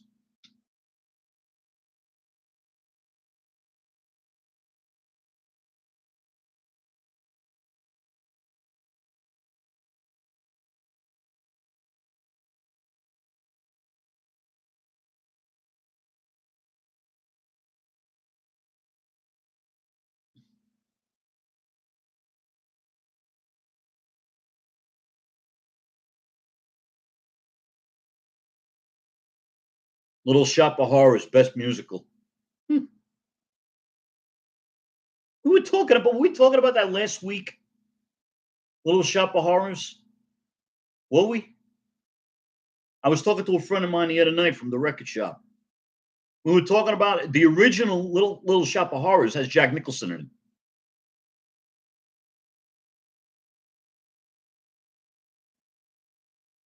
The original with Jack Nicholson playing the what do you call? He was playing he played the crazy dentist in it. But Jack Nicholson is Jack Nicholson in every role he plays, and that's his charm. But I think one of the best lines. Oh, nah, the '86 one. Oh, okay, all right. Well, I did see that with Rick Moranis, but the girl that played his love interest, she was much prettier in the movie and in the play. The girl that plays his girlfriend, it's like, what they do? Pick her out of a bunch of good ones? Oh,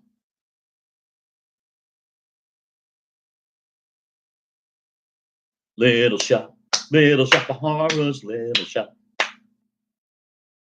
Yeah, I barely got through it. Yeah, yeah, I was terrible. Not terrible. I mean, I was like, the original ending of that film was that the monsters were taking over the world. That he doesn't win at the end. Um, that Seymour doesn't destroy him. But even at the end of that film, when you see the house, they go in it. You could see a little Audrey in the garden. Andrew showed me a clip of the original with the dentist scene with Jack Nicholson. Yep, yep. Yeah, you've seen the other ending. Yeah, I wonder if they have. I think they have that on the DVD version with the alternate ending.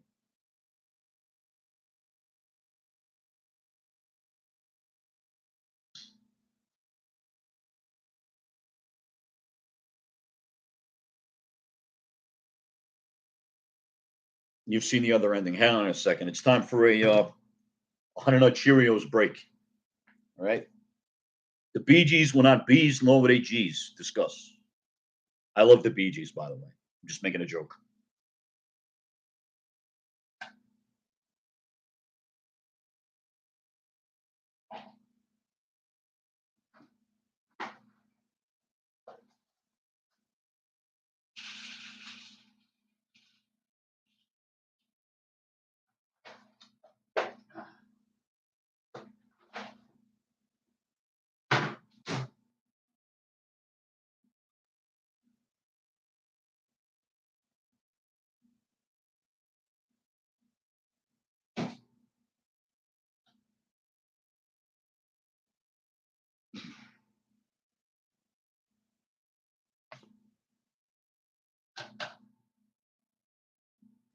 Put the lights back on.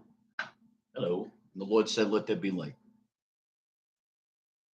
I never really watched Cow and Chicken, but the chicken voice was inspired by Audrey from Little Shop's voice. The guy doing the voice was listening to it on the way to audition and based it off Audrey. Oh, okay. All right. This Honey Nut Cheerios break is brought to you by General Mills.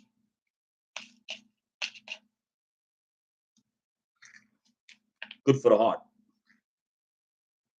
and soul.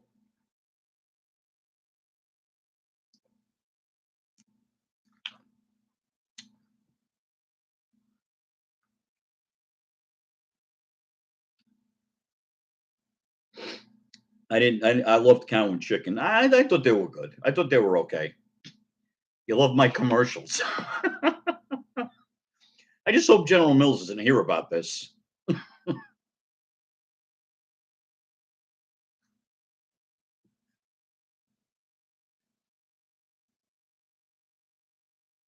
It's a sunny taste of honey with a wholesome kind of nutty. It's a honey of and all. It's Honey Nut Cheerios. And now back to Nick's Fireside Music Chat. Hello, I am John Houseman, and welcome to Upstairs, Downstairs, also a part of PBS's Masterpiece Theater. I was also like 4 when I watched it, so my standards for cartoons wasn't really there.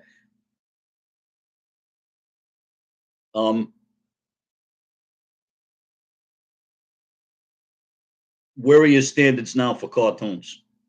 Look at her.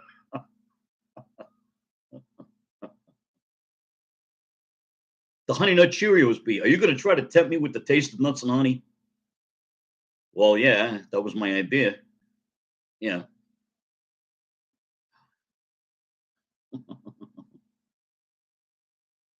You don't watch cartoons anymore? Oh man, no Bugs Bunny for you, huh? Sheesh. What are we gonna do with you, Allie? Oh man, Alley Cat. Oh, by the way, I love. You know what? Speaking of Alley Cat, in gym class in first grade. Now this is gym class. All right, this isn't like ballet or anything. Let's just keep this in perspective. This is gym class. Okay. In gym class, you expect to maybe play volleyball, baseball, basketball, dodgeball.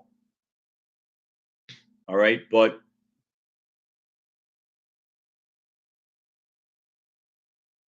they had us do the alley cat in gym class, the dance. I'm like, are you fucking kidding me? Why are we dancing the alley cat in the freaking gym class? Why? Why are we doing that? Was that to get freaking alley cat? I'm serious. There's a dance called the alley cat. Da da da da da da da da da da. That yeah. No. Ren and Stimpy. Yeah, yeah. Yeah, alley cat. Don't even think about it, all right? Because when I get married, we're not doing that dance at the freaking reception. That's one thing we're not doing. So forget it.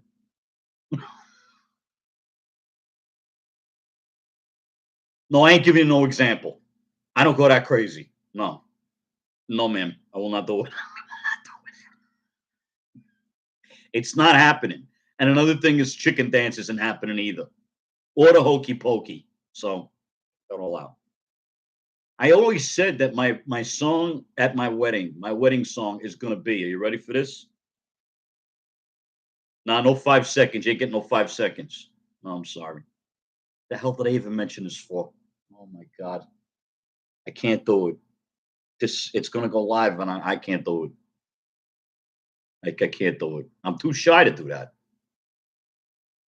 Few good songs. Oh yeah, but they had a lot of great songs, Nicole. And they had a lot of great albums. You got to listen to the early stuff of the Bee Gees from like 1967 to Lauren. Come on. Oh, what the hell? Da, da, da, da, da, da, da, da, da. Da da da da da da da. Da da da da da da da da da da. Turn. Clap. That's it. That's done. That's all you got. Yeah, I get down with my bad self. Oh, I said my wedding song from my wedding song is gonna be "Sympathy for the Devil" by the Rolling Stones. My friend said to me, "I'll kick your ass if you make that your song." Well, then kick my ass. You're welcome, Aaron.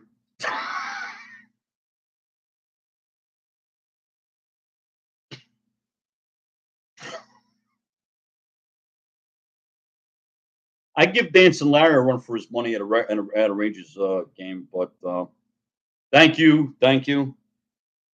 I'd like to say thank you on behalf of the group and ourselves, and I hope we pass the audition.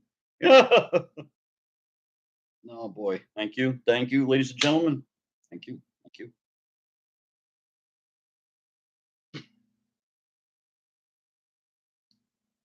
Art Connie, Audrey Meadows, Joyce Randolph. Good night, everybody. Jackie Gleason. Nice spin, nice musical accompaniment. Aaron, you're sick.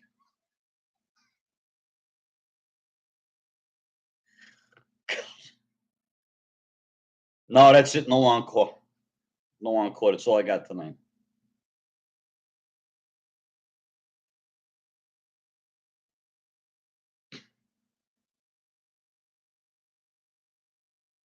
It's musical accompaniment. I don't know what the hell we did that for, though. It just does not make any sense to me. I look back and I'm like, yeah, and everybody does it. Let's do the alley cat. I'm like, no, we're not doing the alley cat. No, no. Who was the guy that did that?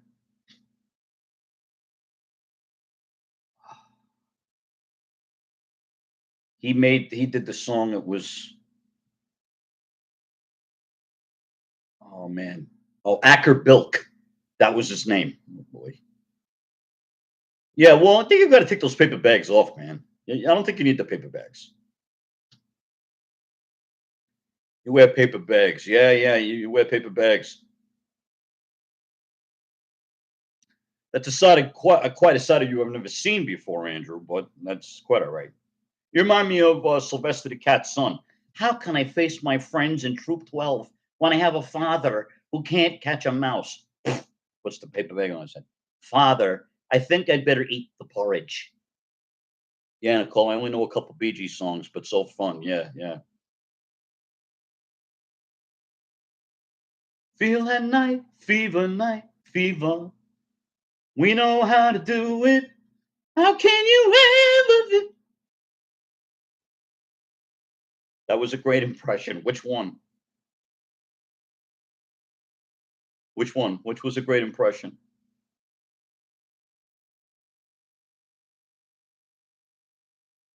You had a crush on Morris? His name was Maurice over here, but his real name in England, they call him Morris. I loved Morris. Morris was funny. He was the middle brother, so whenever they all had an argument, he was like, "Guys, I'm just in the middle here." That's the way he was. Morris was a fun guy. He was like the fun guy of the group. I love his songs, Morris, and I love his harmonies. He was great. He was great. Yeah, he goofed around in between songs. Yeah, yeah.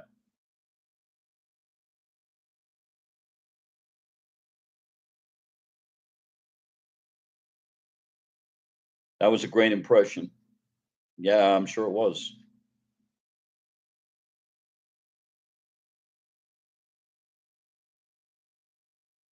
What's the oh, Sylvester's son?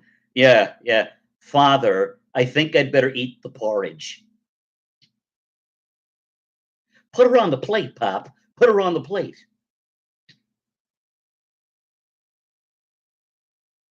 I saw the cartoon the other night, the Warner Brothers cartoon of when Sylvester was keeping Elmer Fudd up by singing all night on the fence. You never know where you go until you get there. You never know where you go until you get there.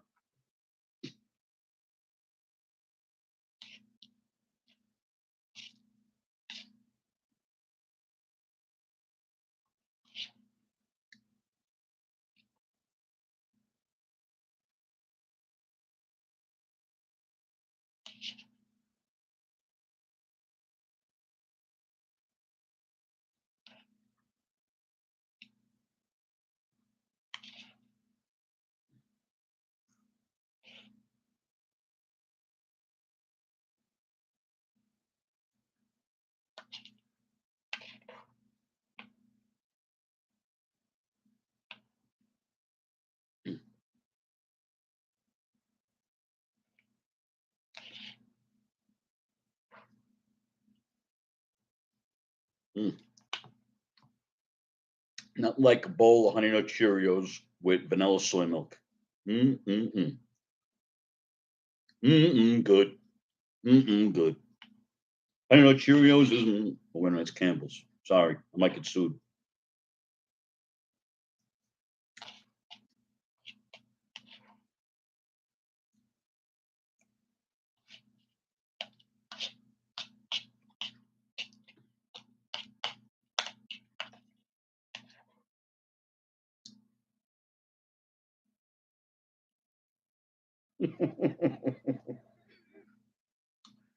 And a bag on his head, right? Oh, Billy Joel, Billy the Kid, amazing song. Yeah.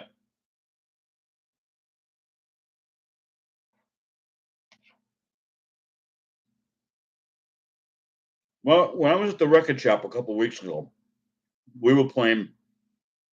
They were playing the Stranger album, and Just the Way You Walk came on. We were all singing it. I mean, I remember growing up with that record. I'm not a huge Billy Joel fan, but I grew up listening to that record because my sister got those records in like the Columbia Record Club. So she had The Stranger. The mask on the bed was something that always scared me. I thought that was a person he was talking to. Who saw Neil Diamond live? Oh, Lauren, you did?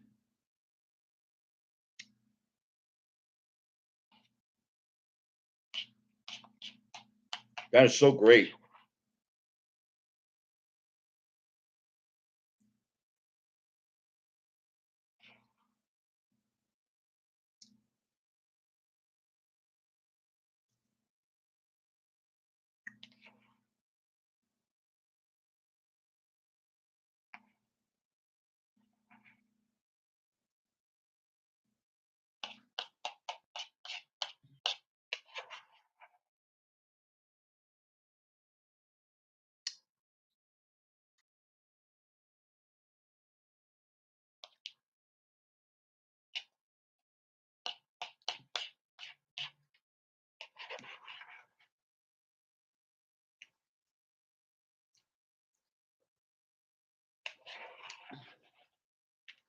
I love Neil Diamond. One of my favorite songs by him is a B side. It's called Crunchy Granola Sweet. Sweet spells Suyte. It's a B side of a song called Stones.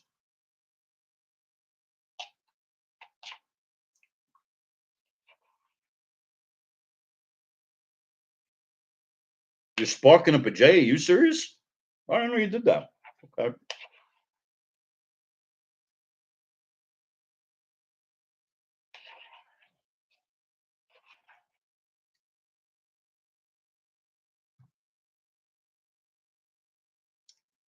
Oh yeah, Touching Me, Touching You was that's an album. Yeah, yeah.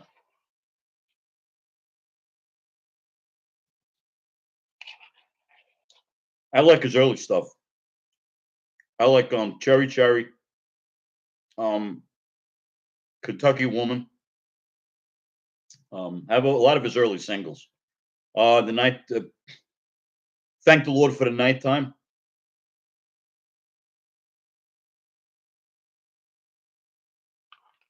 Andrew, what does that mean? Crazy Neil.dia?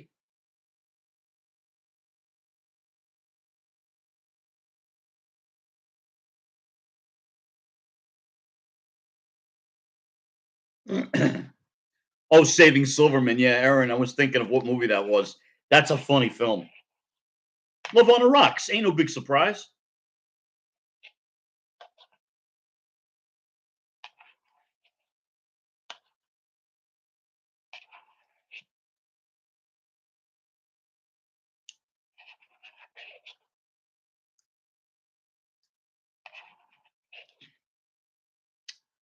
I'm so glad I saw him. She took me to Elton John too. He put on a Donald Duck costume. Oh my God. No, it is crazy. He has been put in the Rock and Roll Hall of Fame because he was part of that. He was part of that original what they called in New York. There was a place called the Brill Building, and that's where Carole King, Jerry Goffin, Neil Sedaka, Carol Bayer Sager all wrote songs for people, and Neil Diamond was one of those songwriters until they the songwriters start telling Neil Diamond, start singing your own material instead of writing for everybody all the time. He wrote "I'm a Believer." He wrote "Look Out, Here Comes Tomorrow." Songs by the Monkees. He wrote a little bit "Me," a little bit "You." Uh, "Love to Love," which the Monkees did. Yeah, he's not in the Rock and Roll Hall of Fame. That's why it should be called the Music Hall of Fame. I've been to the Rock and Roll Hall of Fame in Cleveland when it was still like rock and roll people in it in 2002.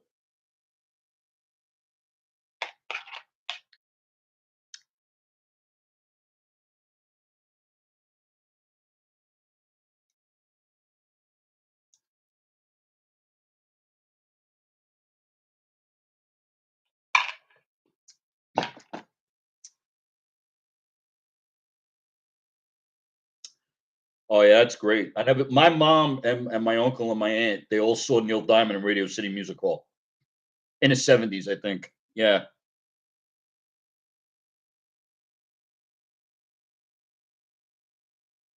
Oh, okay. All right.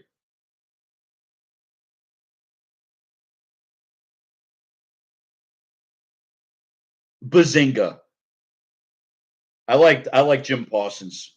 I liked his character. I did. I liked his character.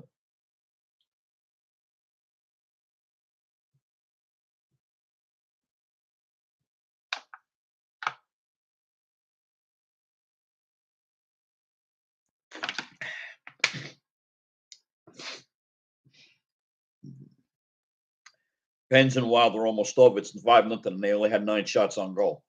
Oh. Young Sheldon. Oh yeah, I know about that. I've seen that.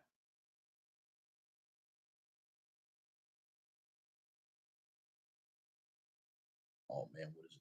9-10. Okay.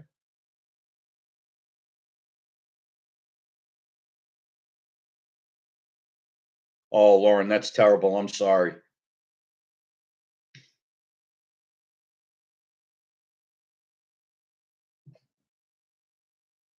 I lost my dad in 1989. He was 47. So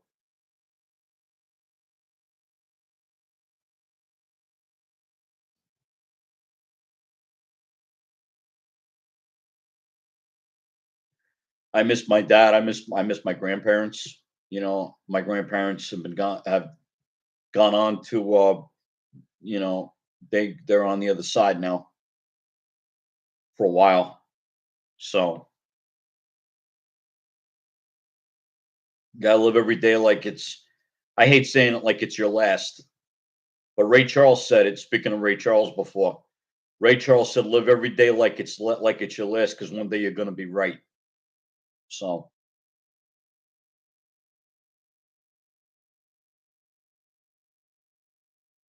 yeah, you always just gotta treasure the memories that you have. That's it. You always do. You have to treasure what you have.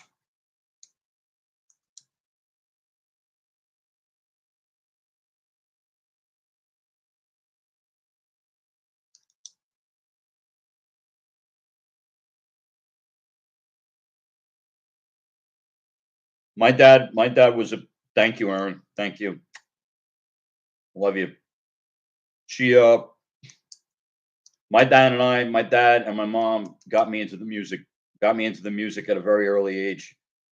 I was like 3, 2, like 2 years old when I first heard the records in the house when I was living in Queens. I would hear songs like "I Got You, Babe," and what do you call "Give Me Love, Give Me Peace on Earth" by George Harrison.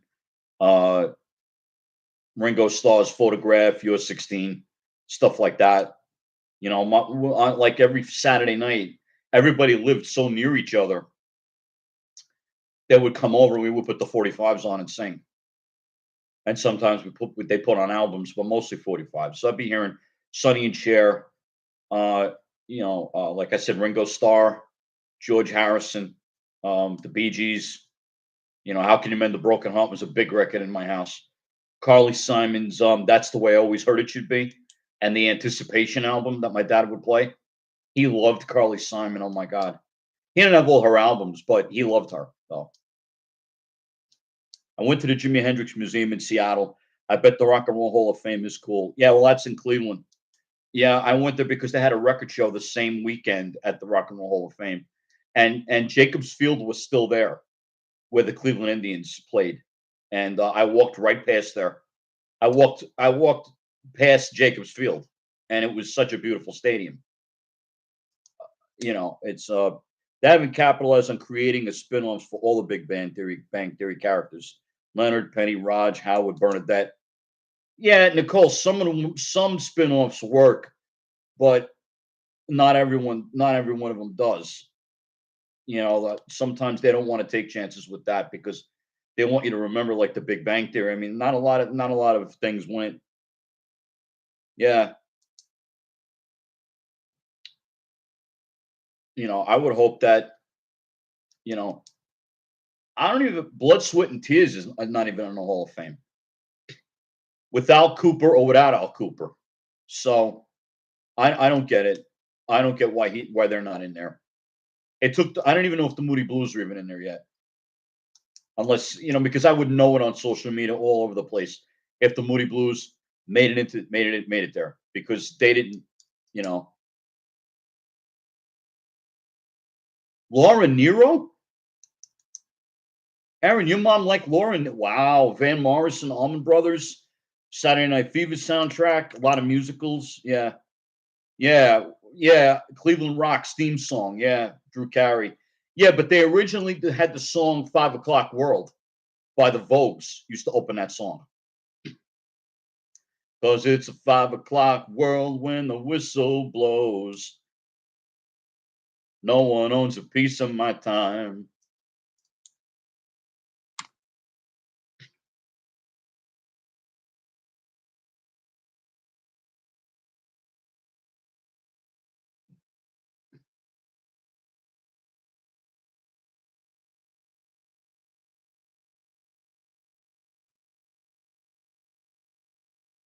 Oh God, she passed when you were 10?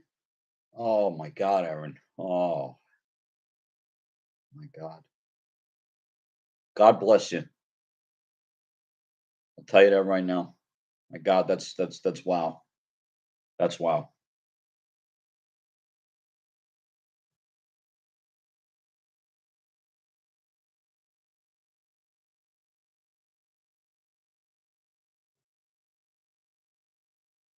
Aaron, what's your favorite Van Morrison song? Do you have one?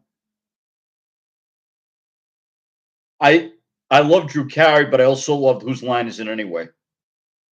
I liked it with the cast members they had with Drew Carey. But I also watched the British version of it too with Clive Anderson.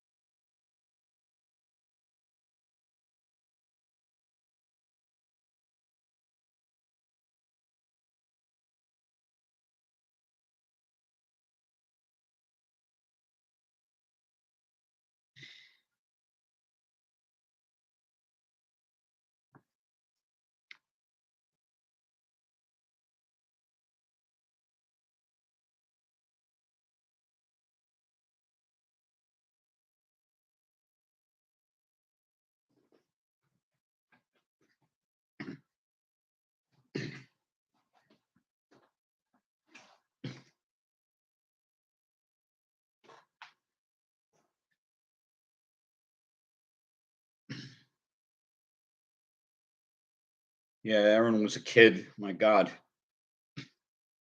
Yeah, Ryan Stiles. Oh yeah, Ryan Stiles. But Colin Mockery. I was homeschooled, so fortunately I got a lot of time.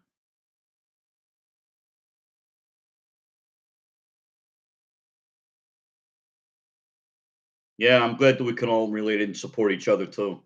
Yeah, it's good. Moondance is a classic. Domino. Yeah, I would sing that with the band that I used to sing with years ago. In my 20s and 30s. But I played domino on a guitar. I played that when I picked up the guitar a couple weeks ago. And Moondance, the album Moondance is a classic. Well, Nicole, Lincoln Park might be too new to be in there, and I don't know if Lincoln Park is considered rock and roll. Oh yeah, Domino. Yeah, yeah. I said, oh, Domino. Hit it. Dun, dun, dun, dun, dun, dun, dun, dun. Yeah, yeah. I used to sing Van Morrison in bands all the time. I used to sing Domino. I used to sing Brown Eyed Girl. Um, yeah, Domino is pretty easy to play on a guitar. When you have a capo, you open up a whole new world with a guitar when you put that thing on. You learn like 20 songs. I love Into the Mystic is a great song. It's on the Moondance album. Um, my favorite album by him is probably St. Dominic's Preview, the one that he's on the front of the stairs of the cathedral. He's got the guitar in his hand. Came out in '72. Great record.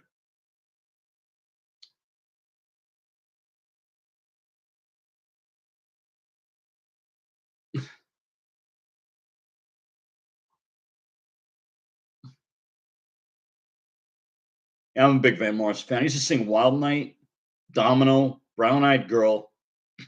Um, and I would play like when I was accompanying myself on guitar. I would play like Listen to the Lion, which is on St. Dominic's Preview. Listen to the Lion's a great song. And then you got the title song, St. Dominic's Preview. Uh, that's a great tune. Yeah, yeah. Lincoln Park. A lot of people like Lincoln Park. I remember when I worked for Nobody Beats the Wiz. I think I remember Lincoln Park being very popular on CD. I remember seeing that. And a lot of people buying it. So yeah, Van Morrison doing Wild Night. That's off of Tupelo Honey. That's a great record, Tupelo Honey. Oh my God, what a great album that is. Oh, she's an angel. She's an angel. She's as sweet as Tupelo Honey. She's an angel.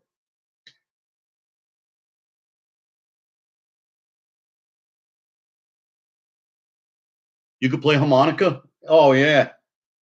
Oh, I didn't know. Okay. With the bag over your head or without? I'm just kidding.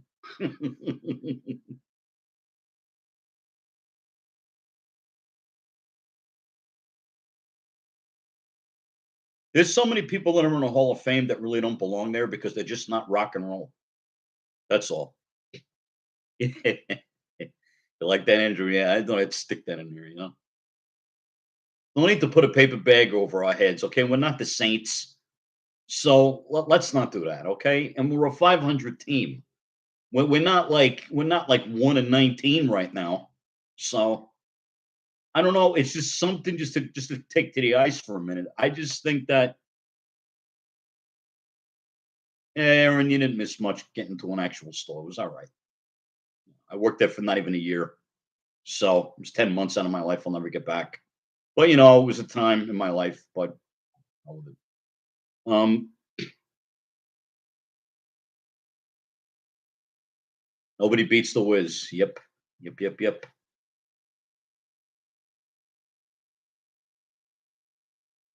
Yeah. Andrew's great at playing harmonica. Bet you know you could play Mean Love Me Do, right?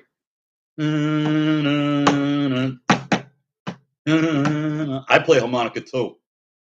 I had a C harmonica, a harmonica in C, and a harmonica in G. And I used to play along with songs like a Rolling Stone by Bob Dylan, uh, like Piano Man.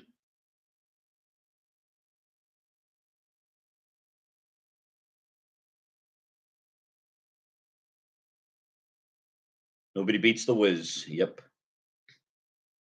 Then it was just called the Whiz. Then it was called the Zone. Nobody beats the Zone. I'm like, Zone? Yeah, that lasted about 5 minutes. Yeah. Lincoln Park. Yep. Yeah. Was that Lincoln Park that happened? Was that? It was, I don't think that was the group. I'm not sure. Yo, he's got the experience here, but yeah, I've played oh Crazy Eddie. Yeah. Practically giving it all away. Right.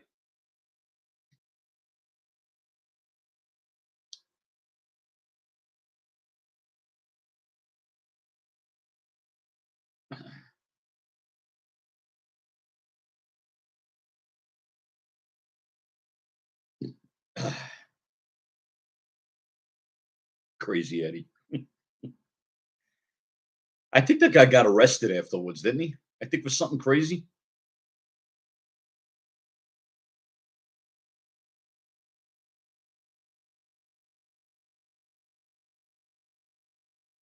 Oh yeah. Do believe in you. And I know you believe in me.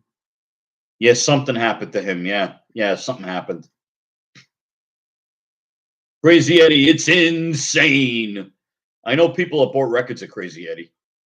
So, yeah.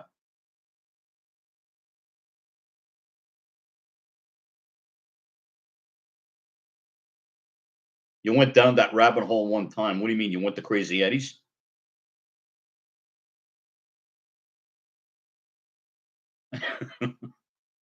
I like how you call that a rabbit hole. It's funny, really. Andrew had never heard of him. Oh my god. Yeah, well,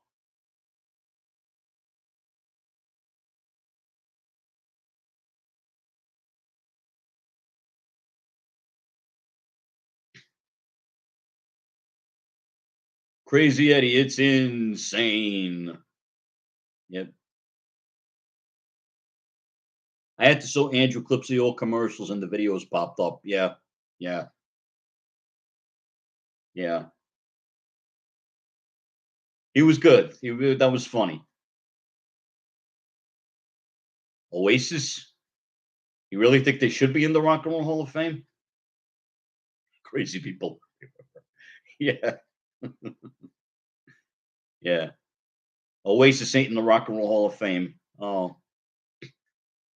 Yeah, I forgot what happened. I think he got arrested or something. He went bankrupt or something like that. I'm not sure what it was. Yeah.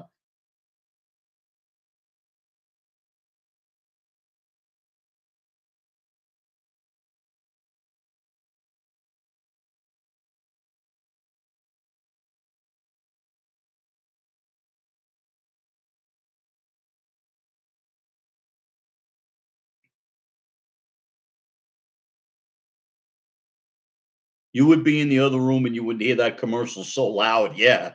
Yeah. I think they made that commercial loud for just for that purpose. Yep. Yep. Yep. Yep.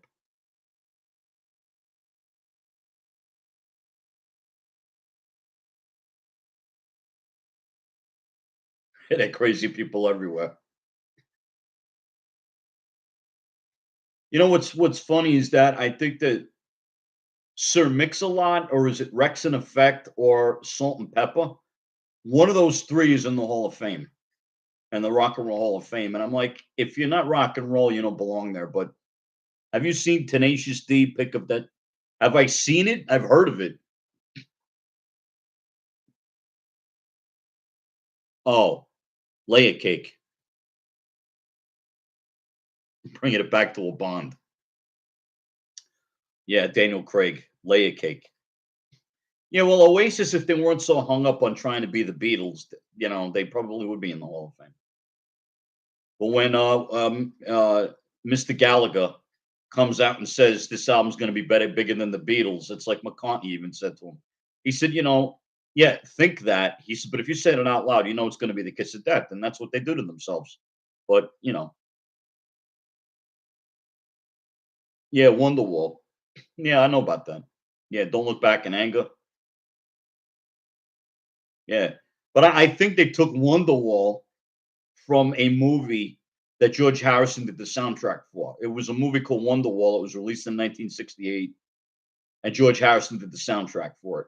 I saw the movie. The movie was a little weird, but it was for what it was. It was a piece of fluff. I rented it from the library, so it was like, this is not a film I'm going to own. But it's Wonderwall. Yep.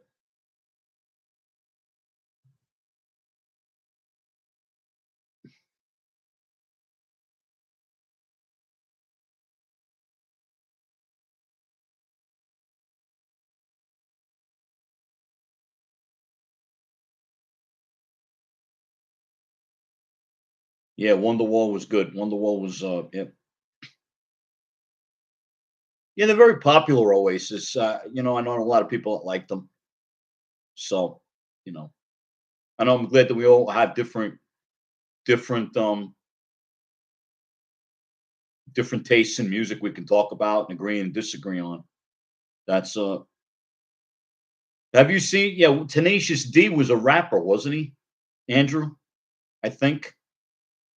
Yeah. Yeah, roughly speaking. I think he was Tenacious D. Yeah. Yeah.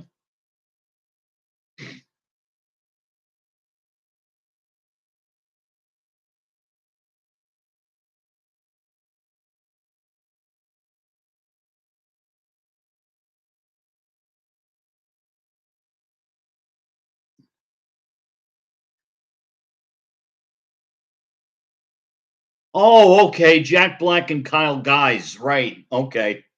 Tenacious D. No, you're right. Yeah.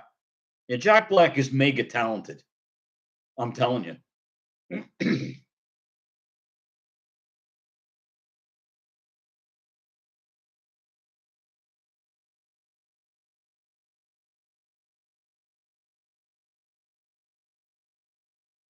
I was thinking of Duran Duran, Ordinary World. Yeah, well, Duran Duran's far cry from Oasis, isn't it? I'm just kidding. Um, yeah, Ordinary World. Did you ever hear Luciano Pavarotti sing that with them?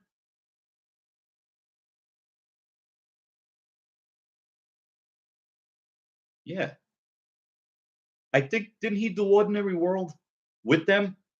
Did he do a version of it?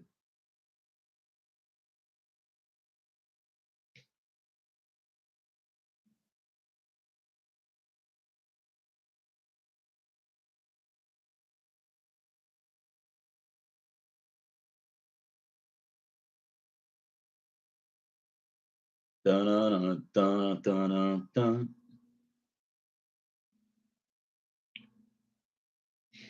What's happening?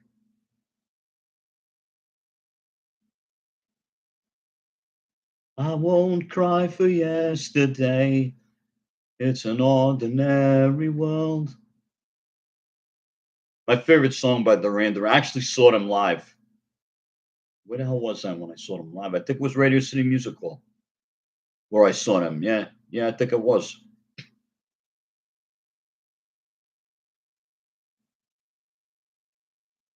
But I won't cry for yesterday. My favorite song was going to be "Hungry Like the Wolf." Yeah, I have a lot of respect for Duran Duran. They did the theme song for "View to a Kill," and I'm hungry like the wolf. Mouth is alive, discordant rhyme. I'm on the hunt. I'm after you. Smell like a sound. I'm lost and I'm found. And I'm hungry like the wolf. Hungry like the wolf. Hungry like the wolf. My mother hates Duran Duran. Okay.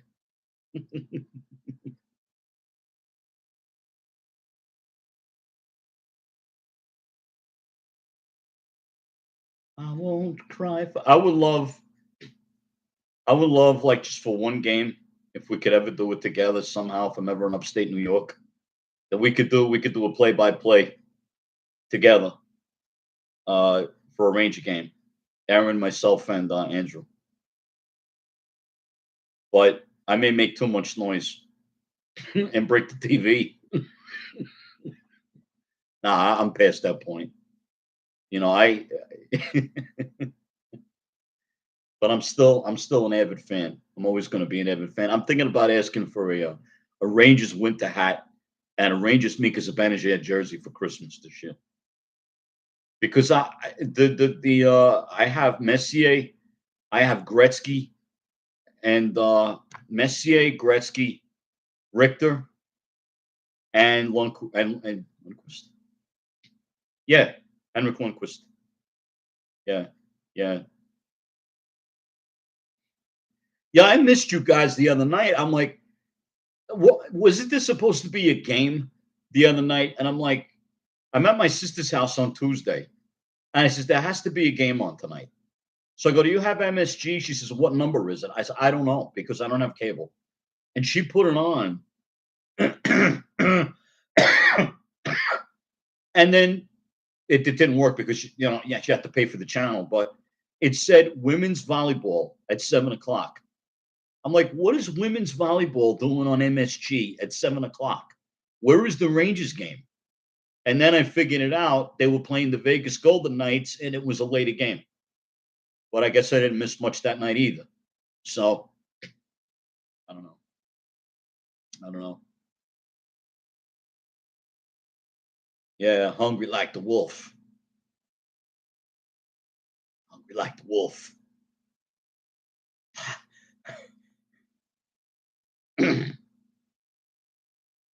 I have the single with the long version and the short version on it. One side is like 5 minutes and 14 seconds. The other side is like 4 minutes. The original single version.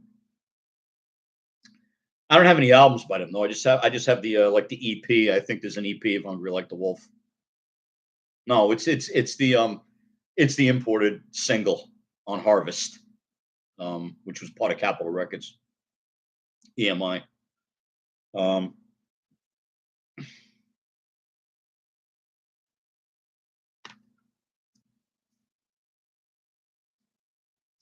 here's a picture sleeve for Help and I'm Down. I'm 45. The Beatles. I found this in my friend's shop. The original Capitol label. And here's one I found that day too, A Hard Day's Night, and they should have known better. The Beatles. I had these out because I wanted to show you guys. Well, I'm having a lot of fun here tonight, guys. Just want to let you know. I really appreciate you guys being here. Gonna hit the hay. Good. Okay, yeah, because I was just about to close this up anyway. All right.